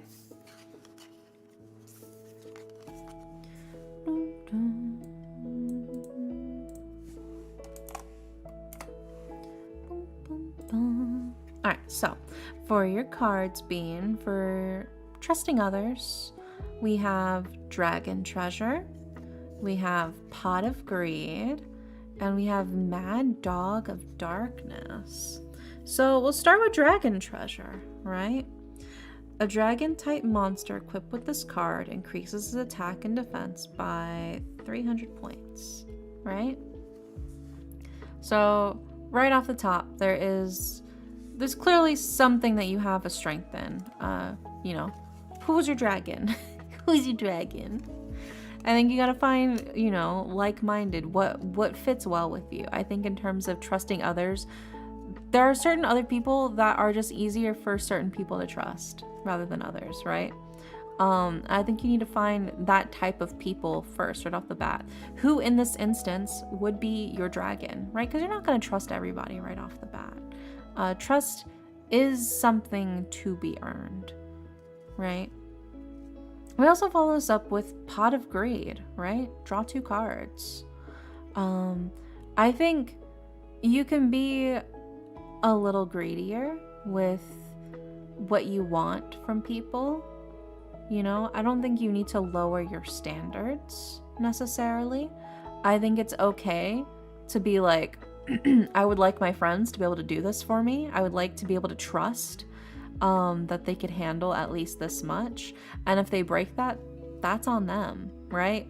I think maybe you feel like, should I lower my standards? Should I lower my what I'm willing to put up with for the sake of this, to make sure that, you know, that they're less likely to break my trust because I've lowered the base level of what it takes for them to pass? I don't think that's necessarily what needs to be done here. I don't think that's necessarily the answer, right? And that brings us to your next card, which is Mad Dog of Darkness. He used to be a normal dog who was played around in a park, but was corrupted by the powers of darkness. I feel like the main reason why you have trusting people is simply because a lot of people have just broken your trust. It's as simple as that. You want to trust people, but also feels like you have just simply a lot of experience of people burning the hand that you give to them and breaking your trust. And that's really hard to recover from. Simply put, that's really hard to get past. Even if you want to be, I think, more trusting of people, there is this instance of, you know, trust is something easily broken and, you know, very difficult to earn. And I think there just haven't been very many people who have managed to just not break your trust, and you wonder, is it me? Is it because I'm asking too much of them? But I don't know if it's necessarily that you're asking too much of them. But I would say you can't let what different people in the past have done stop you from trusting new people who have nothing to do with them, right? I think the main issue is that because you've been burned so often, I feel like you've become a bit jaded of like, this must just be what everybody else is like. No, that is what those people were like. Those specific people who broke your trust, that is what they were like. But not everybody in your life that you meet and come across in the future is going to be like that.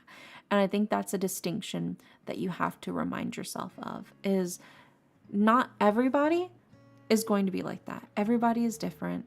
And I think you have to give everybody the benefit of the doubt when you first meet them until they prove you wrong, right? So there is this thing where it's like, sometimes it's better just to give everybody the same amount of initial trust. And if they break it, they break it. That's on them. That it's up to them to try to repair it. It's up to them to try to fix things. It is not up to you. You gave them the initial trust and they broke it, and that's it. That's that, right? But I think you still need to do that in order for the other people to be like, hey, look, I'm not breaking your trust. Hey, look, we're getting closer. You know, I think it is very much a double-edged sword, but you have to remember that everybody is a different, unique individual. And while there may have been shitty people in the past who have really fucked you over, you know, it doesn't necessarily mean that everybody is going to fuck you over in the future. Also, Souled Archangel, thank you so much for the follow. Welcome in, welcome in. So I think it can be scary to hand out your trust because you feel like they need to earn their trust in order for me to give it to them in the first place. But that's kind of a contradiction, because how are they going to prove that they can be trusted if you don't give them the ounce of trust for them to use to prove to you that they can be trusted? You know, it's like you do have to take that initial risk of trusting them, but trust them with something small, something that's not as important, right? Be like, hey man, can I trust you to like arrive on time to this fucking to this party or something, you know? And if they can't even do that, hey man, I'm trusting you to bring like the fucking napkins to this potluck, right? Can you handle that, you know? Oh, Soul Dark Angel. Okay. Followed after hearing the advice. Welcome in, welcome in. Sorry, I didn't know it was Soul Dark Angel. My bad. I thought you were selling archangels on the dark web or something. But welcome in. But I think the key here is, if you want to find a way to trust more people, you simply have to give them the chance to prove that they can be trusted, you know? Archangels 50% off. Yeah. Exactly. Buy one, get one free. But I think that is the key thing here, is if you want more people you can trust, you have to trust them. In this weird sense, if you want more people that you can trust and you want to be more trusting of others, you simply have to trust them. But just, you know, start small. I'm not saying you have to like give them a loan of $10,000 and trust that they'll pay it back to every person you meet. I'm saying like trust a stranger to watch your bag while you go to the bathroom or something. You know, trust that your friend is not, you know, avoiding texting you or replying to you because they hate you, but maybe it's just because they're busy or they fell asleep or something happened, you know? I think when you give people that open benefit of the doubt and you try to reframe your mindset, a lot of people will step up to the plate and be like, hey, I want to show you that your trust in me is not misplaced, right? There's always going to be shitty people who will try to take advantage of you and try to milk you for whatever they can. And they're not going to be able to hold the trust that you give them, because they are absolutely going to fucking break it. And I think if somebody breaks it, then that's on you to be like, yeah, no, I gave you a chance. It's fucking over, dude. Like, get the fuck out of here. But you can't let those bad apples spoil the whole bunch, right? So like I said, just start small. Start with small things like, hey man, I'm doing a potluck. Can you make sure you grab the cups, or the napkins to bring, and then starting at this time, so make sure that you arrive on time. And if they can't even manage something small like that for you to trust them with, then you know you can't really trust them with the bigger stuff either, you know? So just small things that are not as massive if they break it. So then if they do break it, it's not that big of a deal for you to recover and handle, you know, if it does fall through. But it's still still gives them a chance to be like, hey, look, yeah, see, I can pull through. I showed up early and with cups and napkins, right? Then you're like, oh, okay, this person can handle this. Let's give them something a little bit bigger, you know? I will trust them a little bit more to do something a little bit bigger. And that's how you really build trust.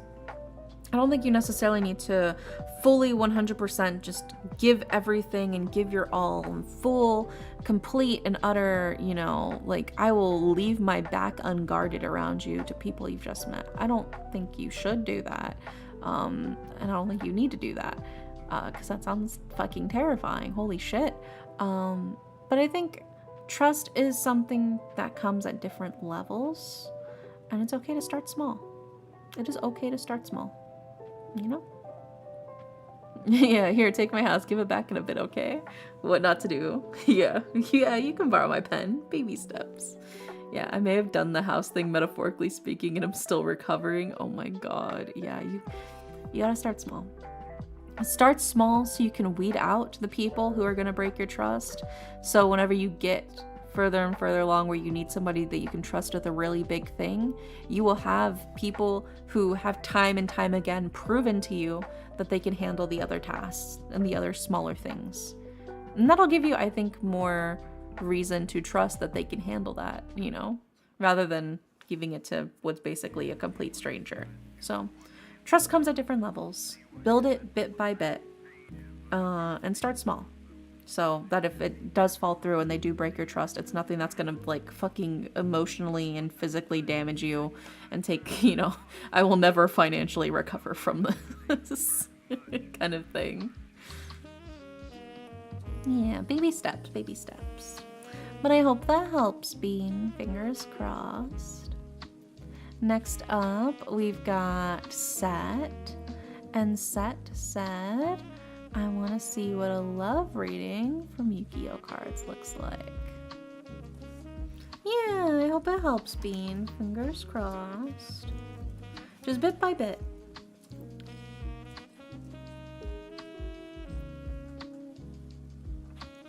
And then after Set will be Suffy Pop. And then I think I'll be fully caught up on everybody. Yeah. Set's a love reading now.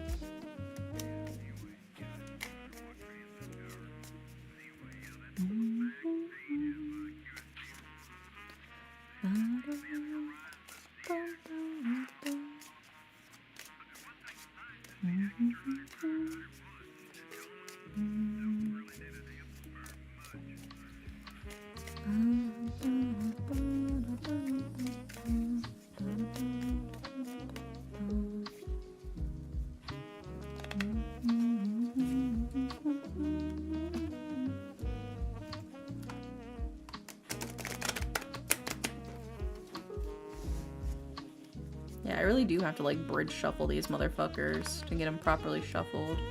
It's because I've got a mixture of different size cards.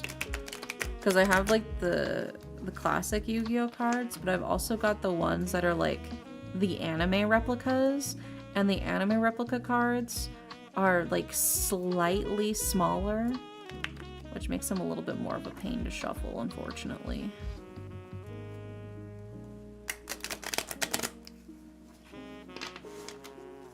Kind of sounds like you're popping bubble wrap. Yeah, that's kind of cute.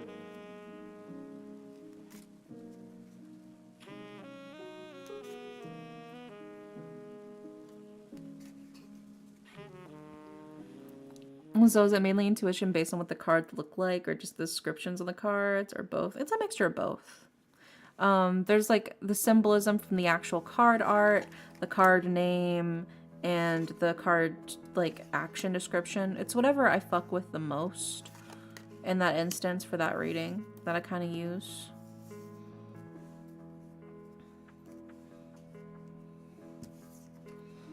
Okay, we got the cards for you set for your love reading. So we've got Sylphid, Beaver Warrior, and the Gyakugiri Panda, you know? So we start with Sylphid right off the bat. This card cannot be normal summoned or set. This card can only be special summoned by removing from play one wind monster on your graveyard. When this card is destroyed as a result of battle and sent to the graveyard, your opponent discards one random card from their hand. Beaver Warrior for a love reading is crazy work. Speaking of, let's read the description for Beaver Warrior. What this creature lacks in size and makes up for in defense when battling in the prairie. See, Set, even the cards tell you, size doesn't matter. It's how you use it, okay, Set? So don't worry, all right? Size isn't everything. And then we also have Gyakugure Panda. Increase the attack of this card by 500 points for each monster on your opponent's side of the field. When this card attacks with an attack that is higher than the defense of your opponent's defense position monster, inflict the difference as battle damage to your opponent's life points. I'm not insecure about myself, but I'm not saying that you are. I'm just simply saying that size doesn't necessarily matter. It's how you use it. Because honestly, if it's too big, that's also an issue, dude. People don't talk about it, but if it's too big, that's just painful. All right, try shoving a soda can up there. All right, I've seen the Bad Dragon ads. They are way too big. They scare me. It should not be going up there when it's that big. That's terrifying. Okay. It can't fit. After a certain point, you have to think, no, this is too much. We gotta scale it down a little bit, you know? There is in fact such a thing as too big. Thank you very much. Okay? I'll leave it at that. So we start with Sylphid, right? And Sylphid is special. Sylphid is ready to really make their place. But Sylphid isn't somebody that just comes around all on their own, right? Sylphid is not somebody that you just kind of accidentally and casually stumble across. Sylphid takes work. Sylphid takes sacrifice. Sylphid takes, it takes a special summoning, right? Literally. So I don't think the person that you're looking for in terms of love is going to be your average Joe that you're probably going to find on things like Tinder or whatever. I think your Sylphid is somebody that you gotta work for. You gotta summon through strange and unusual methods. That being, you can't expect the Tinder and Bumble and stuff like that to work out in this instance. If what you're looking for is your Sylphid. That's a high Leonix. You must become a beaver warrior. But I think that is the thing, is you're trying to hook up with a baddie, right? You're trying to find a baddie with the heart of gold, cool and calm and collected as the wind with the power to back them, right? That's what you're looking for. You're not looking for any old regular schmegular hot girl, whatever. You can find any hot girl, right? But if you want a bag of Sylphid, right? You gotta know where to look. You gotta know where to summon, where to special summon, right? You can't just normal summon a Sylphid. And that is where your Beaver Warrior Riz comes in, all right? You may be small. You may be just a simple fella, right? You may just be your average beaver warrior, but when you're on the prairie, that's where you shine, right? The beaver warrior makes up for its lack of size in its defense when battling in the prairie. You need to find where you are the strongest. You need to find your place that gives you the most strength, that gives you the most power, that gives you the most riz, right? In this way, you need to find where you belong, where you shine the most, right? And I don't think going to the average places that people say, like, oh yeah, let's go to the club. Oh yeah, let's go to the bar. Oh yeah, let's go here. I don't think those are necessarily the places where you shine the brightest. And I think if you want a bad bitch like Sylphid, you need to go to where you shine the brightest and where you stand out the most, where you use your skill set the best, and find them there. I think that is the key thing here. And it feels like your soulmate's probably got a lot of people trying to get in line, trying to meet up with them too, right? Because we have the Gyakugire Panda, right? Which is again that idea of when the odds are stacked against you, that's when you tend to shine the most. When there's other people on the other side fighting against you, that's oddly when you stand out the most, right? To me, I'm picturing like convention, right? Being your chill, cool, calm, collected self in like a convention or some other like, nerd space. I say nerd space like I don't fucking love conventions. But like some other like nerd space is where you shine the most. I think that's your chance to stand out. Being your genuine, authentic self, doing the things that you love, showing that sort of passion. And being a chill, neat guy. There's third spaces and then there's nerd spaces. yeah, exactly, Cola. But I think that's the key thing here is if you're looking for love, you need to find the space where you shine the brightest. And that's usually what you're most passionate about.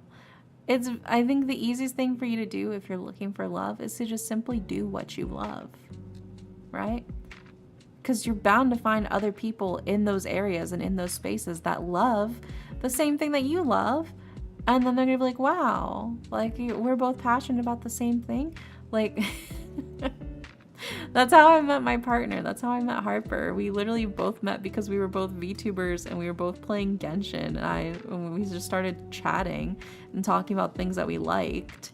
And that's how we got to know each other. It's just simply through just genuinely being in a space that we really enjoyed, doing the things that we really liked. I didn't know your partner was Harper. Yeah. 3 years in August. 3 years together in August. But yeah, so it is very much a sense of you just gotta find where you shine brightest, Yeah. I met my wife in a barcade yapping about risotto and Pokemon. Shit works. Yeah, barcade, because there was an arcade in there. You got lots of games in there. You're probably playing games. You probably chatted by talking about initially the game that you were playing or something that she was wearing that was probably a little nerdy or something. I think that is the best way to meet people. A lot of my best relationships that I've had have been through the happenstance of meeting them just in areas where I was passionate about something. My ex girlfriend, who is a very chill person, it didn't work out, but she's a very chill person. We met through writing gay fan fiction. We met through writing Totodeku fan fiction and drawing Totodeku fan art. Yeah. I mean, I met the girl I'm talking to on OnlyFans. I mean, there you go. But I think if you met her on OnlyFans, she's probably got lots of people looking to catch her eye. And the best thing for you to do is to simply find where you shine brightest so you keep catching her eye, My partner in VC, they had a very feminine voice when they were playing Gears of War and immediately fell for them. That's so cute. I love that for you. I heard gay fanfiction. Hi, Meetha. Yeah, I was talking about how I found one of my previous lovers. But I think that is the key thing, is where do you shine brightest? When you're passionate about something, when you're excited about something, that passion and that excitement is sexy, okay? I do not know very much at all about Digimon or like the virtual pets, but Harper loves them. Harper loves digital pets and like Digimon and stuff like that. I could listen to them talk about their new digipet that they want to buy and take care of for like hours. I could listen to them talk about the entire branch of paths of like all of the different, I learned about this because I listened to them talk about it, right? When you have something that you're so excited for and so passionate about, it is infectious. All right? Apathy is lame. Nobody wants to be with somebody who doesn't give a fuck. All right? I want to be with somebody who gives maybe a few too many fucks. Who gives a lot of fucks. All right?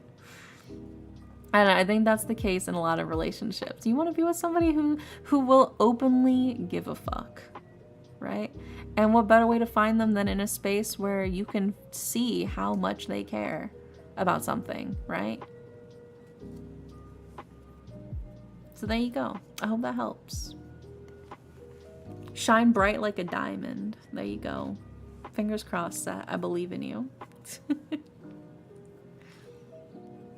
And then next up, we've got Suffy. Yeah, very chalant. Exactly. And Suffy also wants a love reading. So let's see what we got for you, Suffy.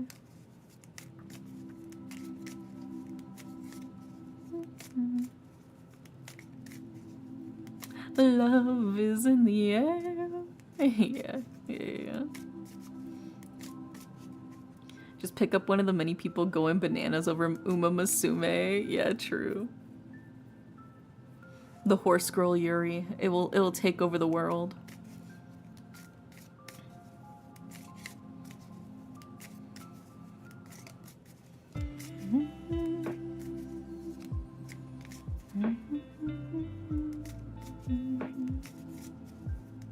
It's very powerful like that. Yeah. The horse girl pheromones really leaking out. Have I shown you guys what horse sweat looks like? Have you ever seen what horse sweat looks like, you guys? It's crazy. It's like milky and frothy, dude. Yeah, flip. Yeah, I should Google horse sweat. Yeah. Google horse sweat. It's not like NSFW or anything, but I think you guys should see it for yourself. It kind of looks like bubble bath in some instances, and in others it looks interesting. But it's not NSFW, so just Google horse sweat. And now imagine the Uma Musume girls with that.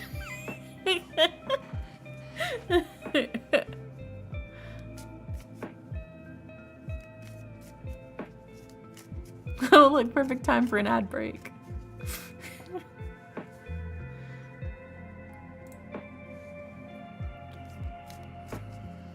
Why are you doing Dere bad? No, just trust me, just trust me. A game I saw, I conquered.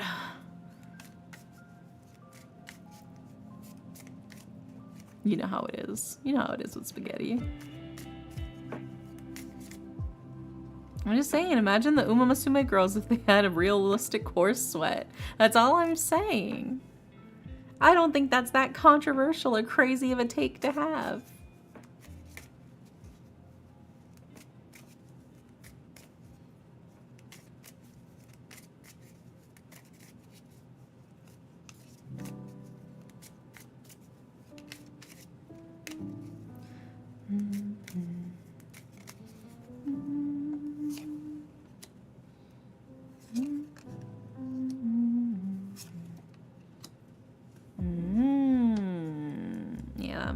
That makes sense. Alrighty, we got all the cards for Suffy Pop. In ads right now, but horse sweat looks like cold foam. See, it's for science. It's for science. That's crazy. That's. I'm gonna think about coffee every time I look at horse sweat now. It's okay. Ad break gives me a chance to hydrate.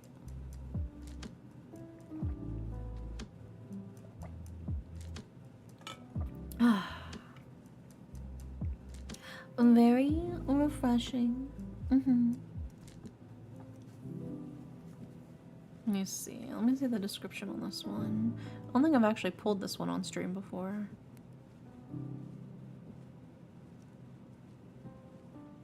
Damn, that's sick as hell. That's sick as hell. It's like soap, nothing more. That's what I said. It said it looks like bubble bath. Did I not literally just say that? Or think about horse sweat when you drink coffee. Yeah. I did actually buy some coffee creamer earlier. So after stream, I will in fact be making a nice coffee to drink. To drink and enjoy. Indulge in, you know. I didn't say it looked like anything else. Except for the platypus. Yeah, the platypus has milky sweat for sure. Yeah, dude, platypi are weird as hell, dude. They look weird as fuck. But I fuck with them. I do think they're neat. They're like venomous. and they sweat milk. It's crazy. And they lay eggs.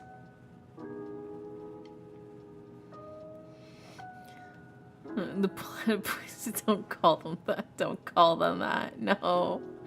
Don't call them that. Welcome back, Sophie. We've got all of the cards for you for your love reading. They're also a glow-in-the-dark mammal. Yeah, yeah. The pain, the suffering. Alright. We've got all of the cards for your love reading. Alright, Sophie. So, your first card, Obelisk the Tormentor. Your second card, Hyozanryu. And your third card, Paralyzing Potion. Right? We start off with Obelisk the Tormentor, right? The descent of this mighty creature shall be heralded by burning winds and twisted land. And with the coming of this horror, those who draw breath shall know the true meaning of eternal slumber. So, you're kind of a powerhouse. But also, I feel like this isn't necessarily what you are, but more how you see yourself. In a way, it feels like you think you're some horrendous creature. Right off the bat, it feels like you're like, I cannot be seen. I'm hideous. I can't let them see me for who I am. Otherwise, whatever shall I do? That's what comes to my mind when I get this card with you for this love reading. It feels like this is kind of how you perceive yourself. Why I think that is because the card we have directly after that is Hyozanryu, a dragon created from a massive diamond that sparkles with blinding light. Very, very different right off the bat. Very big discrepancy in perception here, right? Obelisk the Tormentor versus Hyozanryu. We have the mighty creature of like coming horror, and you know, versus a dragon that shines bright like a diamond, dude. Like it feels like you are perceiving yourself in a very dramatic light that is kind of almost in a way hilariously polar opposite to how most other people probably perceive you. You're like, no, don't look at me, I'm hideous. And then they like pull back the curtain. You're like, this is the skin of a killer, Bella. Oh my god, you're Edward Cullen. You're Edward Cullen standing in the light. This is the skin of a killer, Bella. Because you're Hyozanryu, you're glittering like a diamond.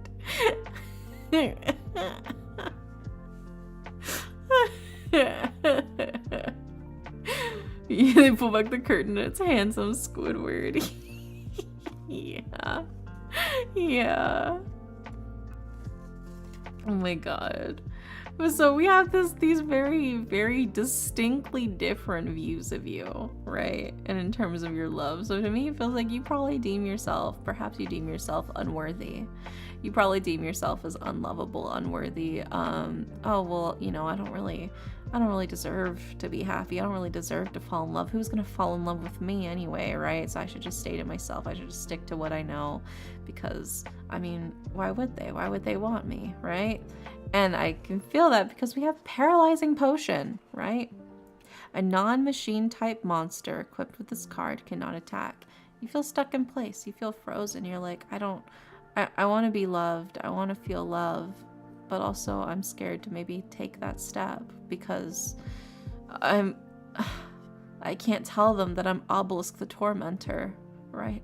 I can't let them know my hideous, true, inner, wicked nature, because then they won't love me, and it's kind of eating at you a little bit. But baby, you're Hyozanryu. You're glittering. You're beautiful. You're a diamond in the rough. You just need a little bit of sunlight. You need to come out into the light. You need to go on a walk. You need to touch some grass. I think you got to reassess how you view yourself. Honestly, I think it's more like me idolizing my partner, so I guess I don't feel unworthy. I mean, I think there is that sense as well of like, but they're so much better. Like, I know personally, I'm not necessarily saying this is you, but from personal experience, I do often get the feeling of like, but what if they find somebody better than me? I mean, they're so amazing. What if they find somebody who's so much better and fits them so much more than I ever could and can do so much more for them than I ever could? And what if they leave me for somebody better? Is kind of like the nagging feeling. But I think the main thing to take away here is actually paralyzing potion. It's this feeling of inaction, feeling frozen or stuck in place, unable to move forward, right? And I think, what is it that you're holding back from? What is it that you're not moving towards? What is the goal that you want to achieve that you're not achieving? I don't think like that. Well, that's good. That's good that you don't think like that. I know I definitely think like that sometimes, and I get in my own head about it as well. But I think the key thing here is actually the paralyzing potion, right? It feels like you are actively not moving in a direction that you want to go in, and I'm not quite sure why, but I think that's something to think about is, what is it that what direction are you afraid of moving towards, and why are you avoiding it, right? Why are you not going towards it? It could be just simply like the next step in a relationship. It could be, moving towards certain goals or doing certain things. Whatever the case is, it does feel like you are paralyzing yourself and preventing yourself from reaching that full potential, right? So there is that. I think there is that key thing there of what are you stopping yourself from enjoying? What are you stopping yourself from doing? What are you preventing yourself from having? I think those are kind of the key things here, because like I said, that's sort of the biggest thing here is the paralyzing potion that's sticking out to me. But I think that is something like a question that you could ask yourself of like, what am I stopping myself from having? What am I keeping myself away from? And why, right? And why are you doing that? I think is also a great question to ask yourself. But yeah, I mean, overall, I think you've got a very interesting and drastic combination of cards. Like I said, you have Obelisk the Tormentor and you have Hyozanryu. So you have like this great and powerful and mighty and sometimes terrifying type of character from Obelisk. But then you've got like the shining, glorious, beautiful, sparkling, eye-catching Hyozanryu, kind of duking it out a little bit. They're both complementing each other, but it also feels like they're kind of like fighting each other a little bit in that sense. But yeah, I hope that helps, Sophie. I don't know, maybe that gives you something to chew on, something to contemplate in the sense of, what are you holding yourself back from? What are you keeping yourself at bay from?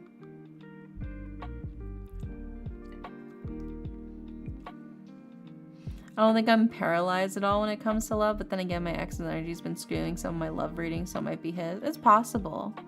It is possible, but I think it is just a matter of, you know, where are you going? Where are you heading? And what are you going to do to make sure you get there, you know? But like I said, we do have Hyozanryu, which does give me a good feeling, right? Because we have that sparkling diamond-like dragon here as well. So I think that is, in this sense, especially a really good sign. It's like being your best version of yourself.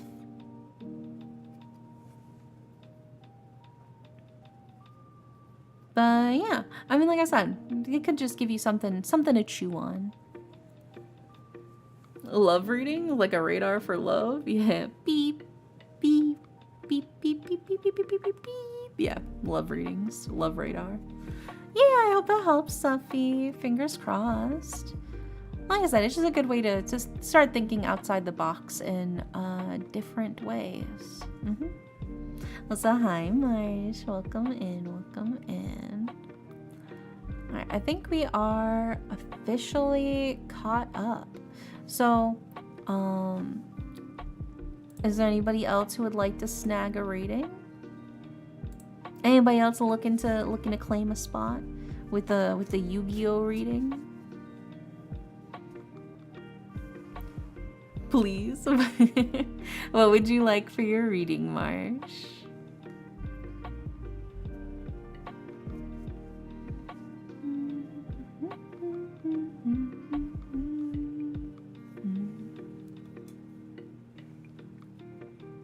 How do we get a reading today? Well, we did technically run out, so just I'll call one at a time. We'll do like 3 more readings probably. A general reading. Okay. So we're doing Marsh. We'll probably do 2 more people after Marsh. So it's just like a claim as you go kind of thing.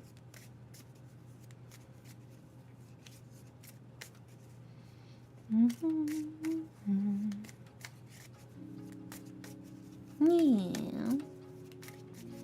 So general reading for Marsh.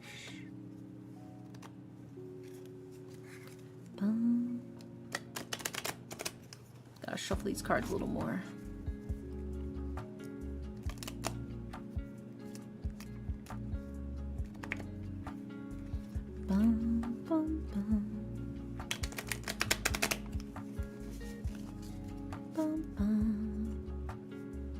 Vibes have felt off today everywhere I look. Oh, you just gotta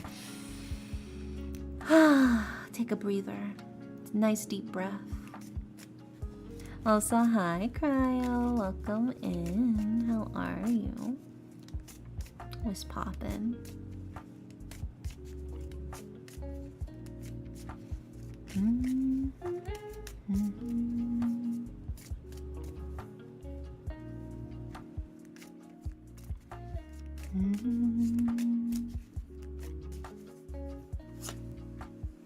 Oh my god, you got my favorite fella.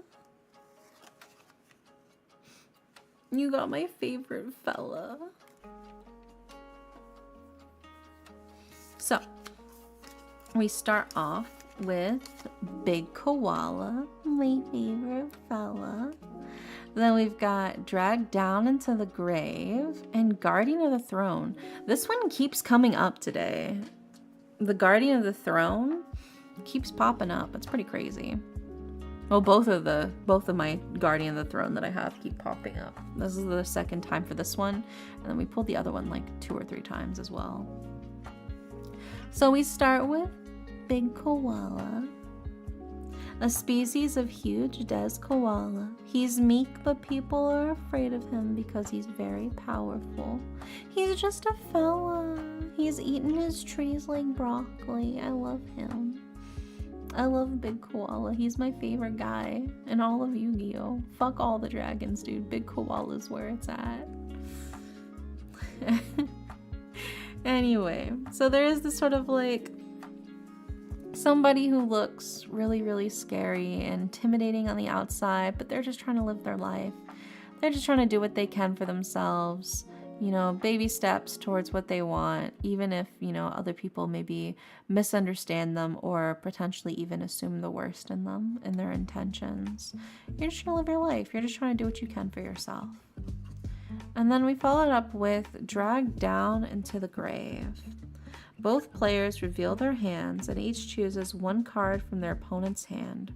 Then you discard the chosen cards from both players' hands, then both players draw one card.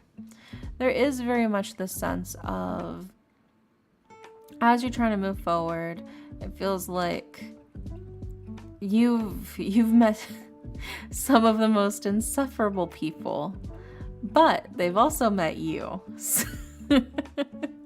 It's a very give and take kind of situation. Even if it's a negative give and take, you know, you both gained something, but you also lost something. It's rough feeling like you're constantly at battle yeah, with other people, trying to just move around in the world, right? Call an ambulance, but not for me.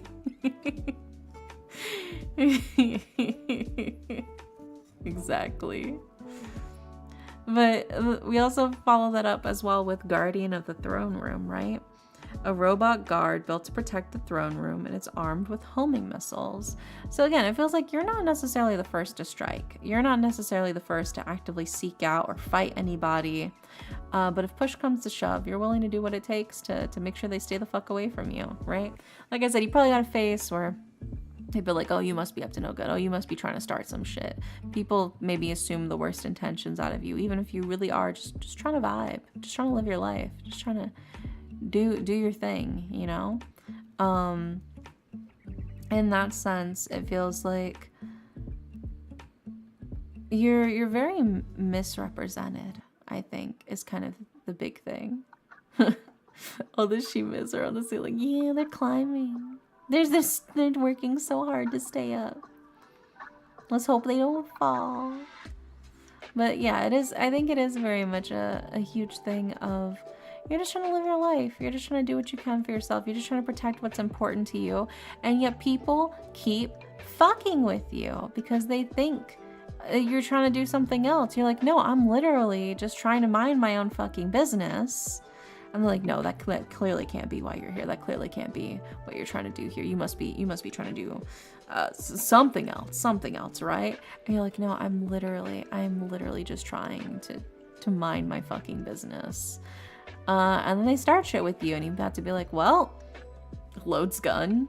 I gotta finish it now. I gotta finish the shit that you started now. And then they go, wow, see, I knew you were trying to start shit. You're like, brother, you attacked me. Some dude cut me off and then got genuinely offended when I flipped him off. Yeah, same vibes. It's like that, but with life itself. It feels very much like you're just trying to mind your own business. You're just trying to drive down the highway, and then the motherfucker flips you off, or he cuts you off, and you go, man, fuck you, right? And he's like, how dare you say fuck you to me, man? What the hell? And you're like, what are you talking about? Are you fucking crazy? Also, Kelso, welcome in. Thank you so much for the follow. Welcome in. But yeah, it does feel very much like you are trying your best to just mind your own business, to do your own thing, handle things as you prefer, and yet all these motherfuckers trying to ice skate uphill, you know? You're sick and tired of it. You're just trying to do your own thing, and they won't let you.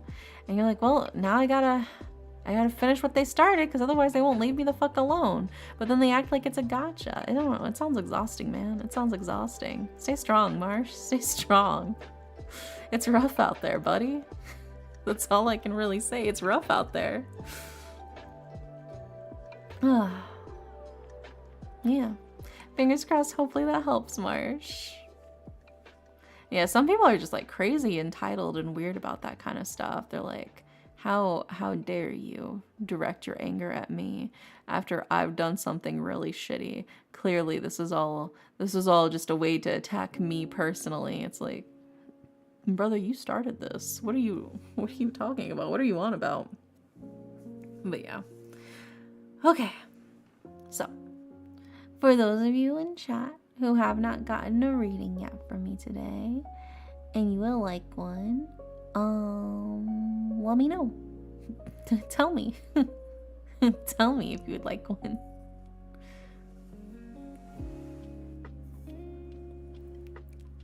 Could I have one? Yeah, you can have one, Leonix.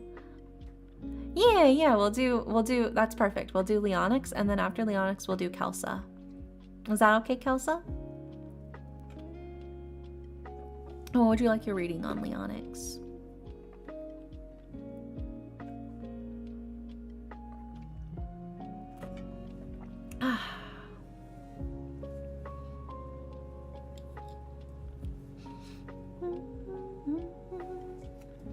A love reading? Okay.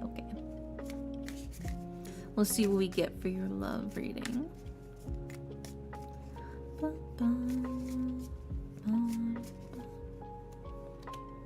Gotta shuffle these good.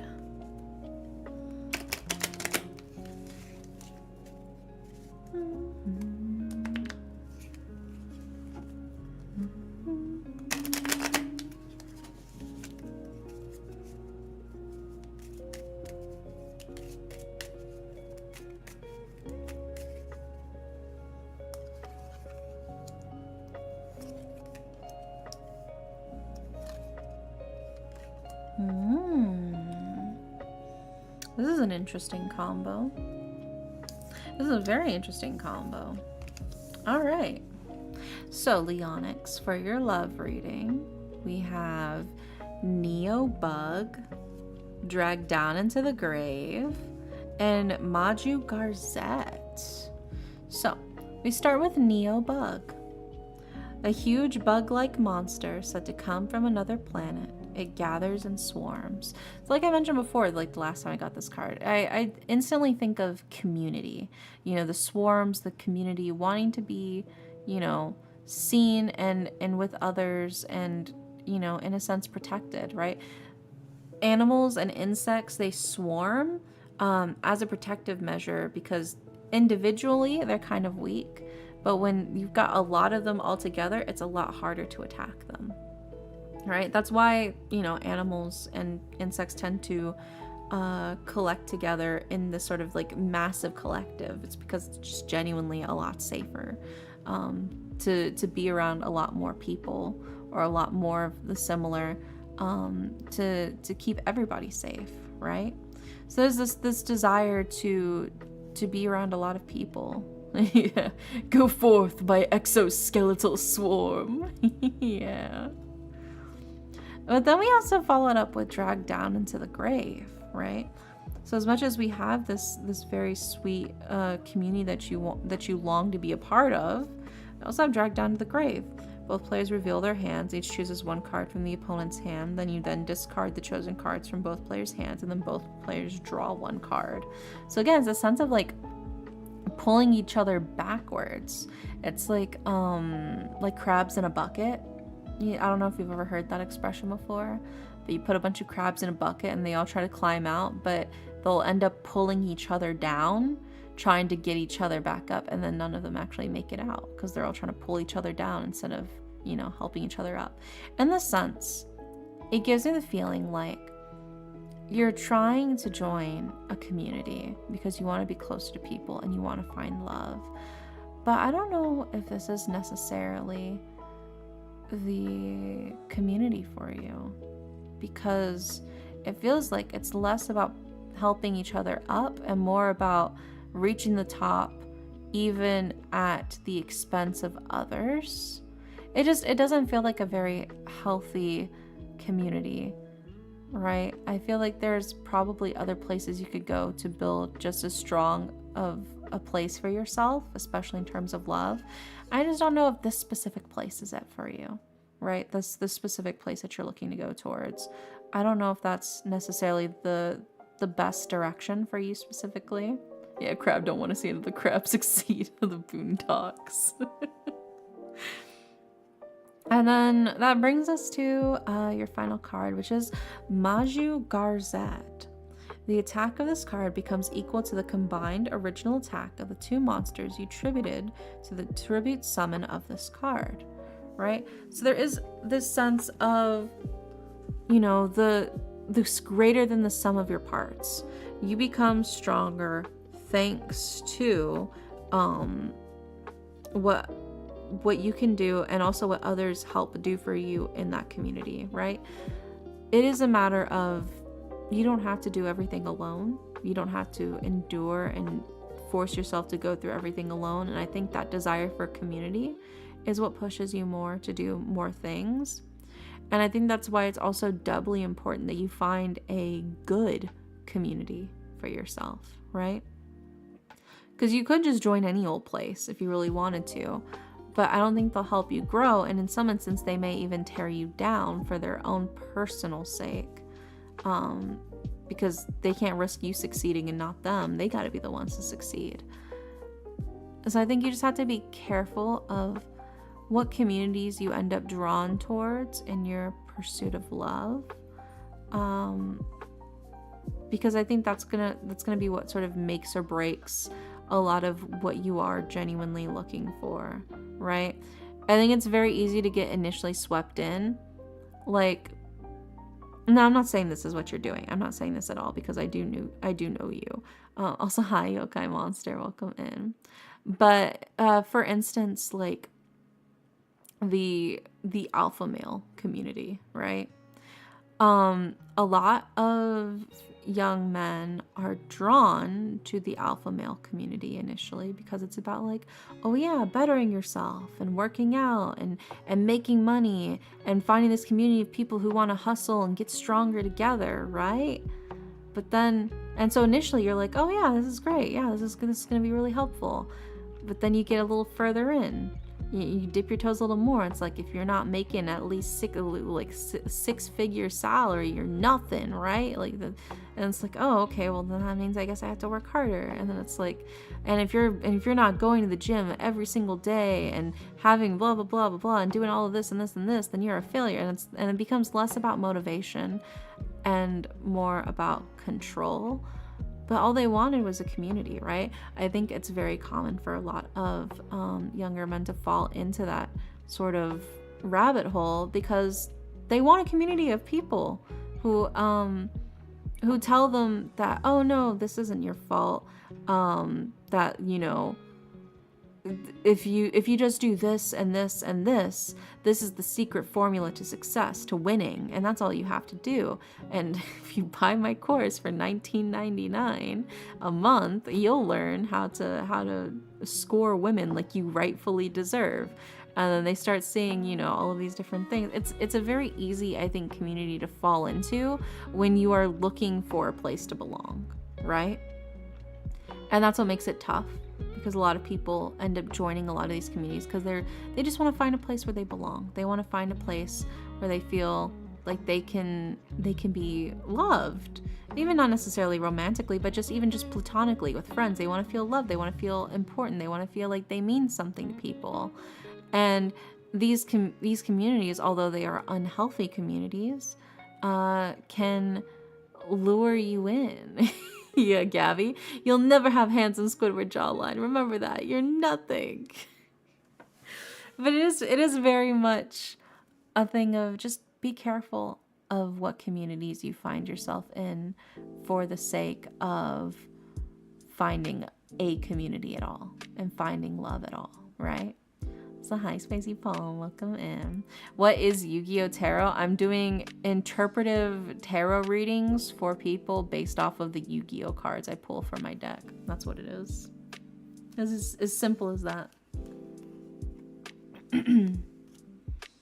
Yeah, so it feels like the cards are kind of warning you, like, hey, just be careful. I understand you want to find your place. I understand you want to find where you belong.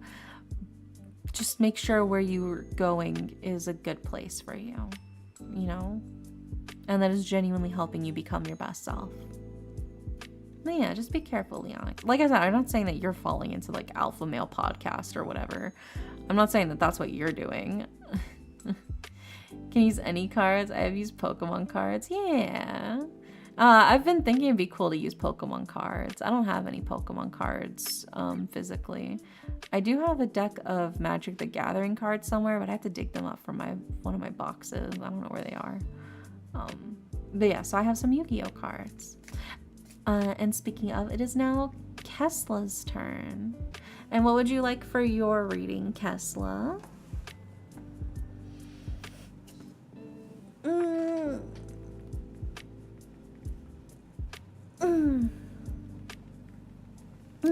Big stretch.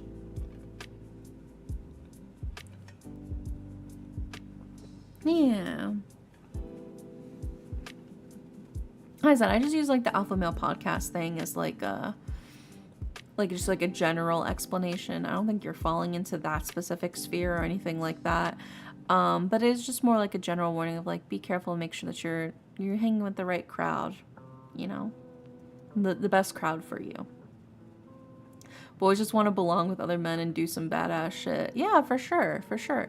And which is why I do try to be, you know, sympathetic to people who initially fall down these rabbit holes, but they get really toxic really, really fast, you know?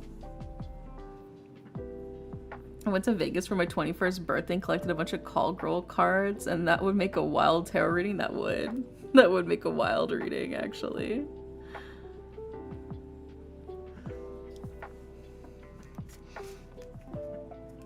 What may develop in August? I got you. I just want to belong, but humans are evil. It can be scary sometimes, but I don't think humans are necessarily evil. I think there's definitely some bad apples and some bad actors, but I like to believe that humanity is inherently good. That most people in the world want to be good people and want to do good things for other people. And maybe they get it confused, and maybe they get lost along the way. But I think ultimately, for the most part, most people want to do something good for others.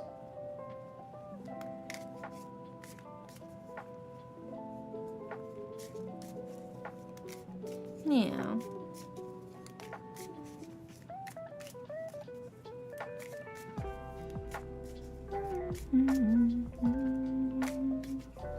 Let's see what we got for you, Kesla, for your August reading.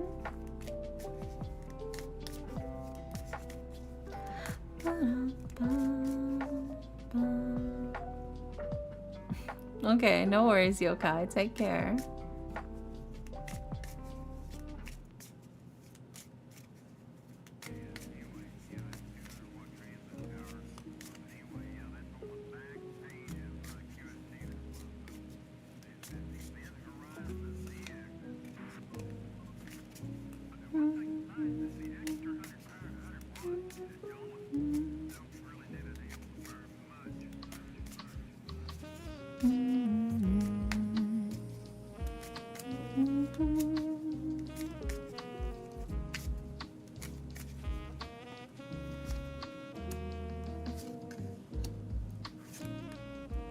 Oh, okay.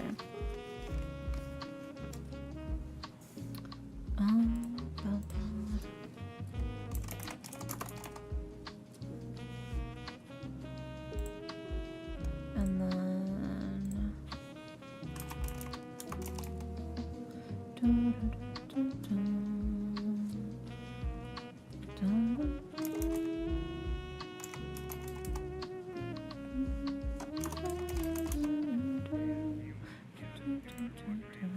there we go. All right, you got all of the cards for you, Kesla, for your August reading. We have Witch of the Black Forest, Dark Magician Girl, and the Left Foot of the Forbidden One. So we've pulled a piece of Exodia. That's exciting. But let's go ahead and start with the Witch of the Black Forest, right? If this card is sent from the field to the graveyard, add one monster with 1500 or less defense from your deck to your hand, but you cannot activate cards or the effects of the cards with that name for the rest of this turn. You can only use this effect, Witch of the Black Forest, once per turn, right? So, there is this sense of loss, but also gain, right? The Sinister Foot. Well, it's not necessarily like a proper build deck. It's just a combination of cards. It's an assortment of cards. But I do have I do have all of Exodia's pieces in my deck, so I guess in a way, any deck that has all of Exodia in it is an Exodia deck. Also, hi, Big. Welcome in. Start off the bat, there is this feeling of like trying to make shit work even when it feels like you're at a disadvantage. It takes a bit of effort, takes a bit of time. You're trying to do what works best for you. And, you know, with what cards have been dealt to you, trying to make the best out of situations. And that also feels amplified by Dark Magician Girl, right? Gains 300 attack for every Dark Magician or Magician of the Black Chaos in the graveyard, right? So again, you've been dealt kind of a rough hand, kind of a difficult hand, but you're trying to make the best of it, and it's when the going gets tough that you get tougher, you know, that you're trying to make shit work, that you're trying to just move forward in the best direction that you can for yourself. And it does feel like you are making progress. It's very slow progress, but it is progress, because we do have the left foot of the Forbidden One, which is one of the 5 pieces needed to summon Exodia to win the game, right? So there is this sense of slow and steady. Things are rough, things are difficult, but you are surely making progress, right?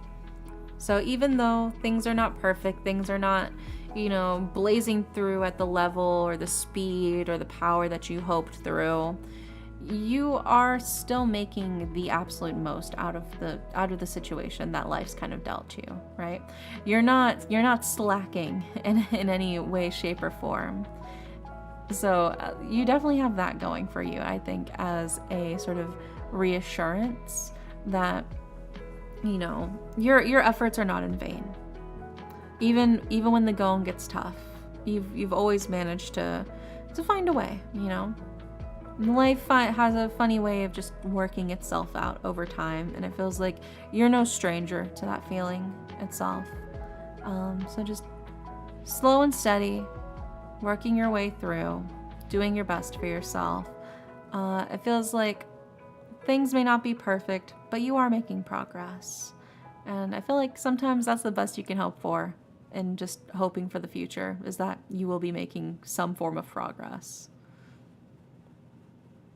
So I think trust in yourself a little more, and know that, you know, things tend to resolve themselves. Things tend to work out. Even when it feels like you've lost some things, like obviously for Dark Magician Girl, you need Dark Magician and Magician of the Black Chaos in your graveyard. And then even with Witch of the Black Forest, she also is in the graveyard, right? So even when the going gets tough, you know, the tough get going. They keep moving. So I think don't stress if things don't initially go according to plan, because that's still, you haven't run out of cards. You haven't run out of options, you know? But yeah, I hope that helps. Fingers crossed. Maybe that gives you hopefully some reassurance, you know? Gives you a chance for yourself. To reassure yourself that you're headed in the right direction, even if it feels like you're not doing as well as maybe you hoped, right? But yeah, that's everyone. Yay! We're all caught up. Thank you all of you for tuning in to this special Yu-Gi-Oh edition of Tarot Streams. If you guys like it, who knows? Maybe we'll do another one sometime in the future. We'll see. But I think this was a fun change of pace from my normal like regular style tarot readings, which we will still be doing on Thursday. We will still be doing our normal tarot card readings on Thursday if you want to pop in for that. But for now, I think we're gonna read out, because I'm still thinking about that hash brown. I need that hash brown in myself, in my body. Who shall we raid? You know, Bagel Gremlin's doing some art. We're gonna raid Bagel Gremlin. She's doing some doodling.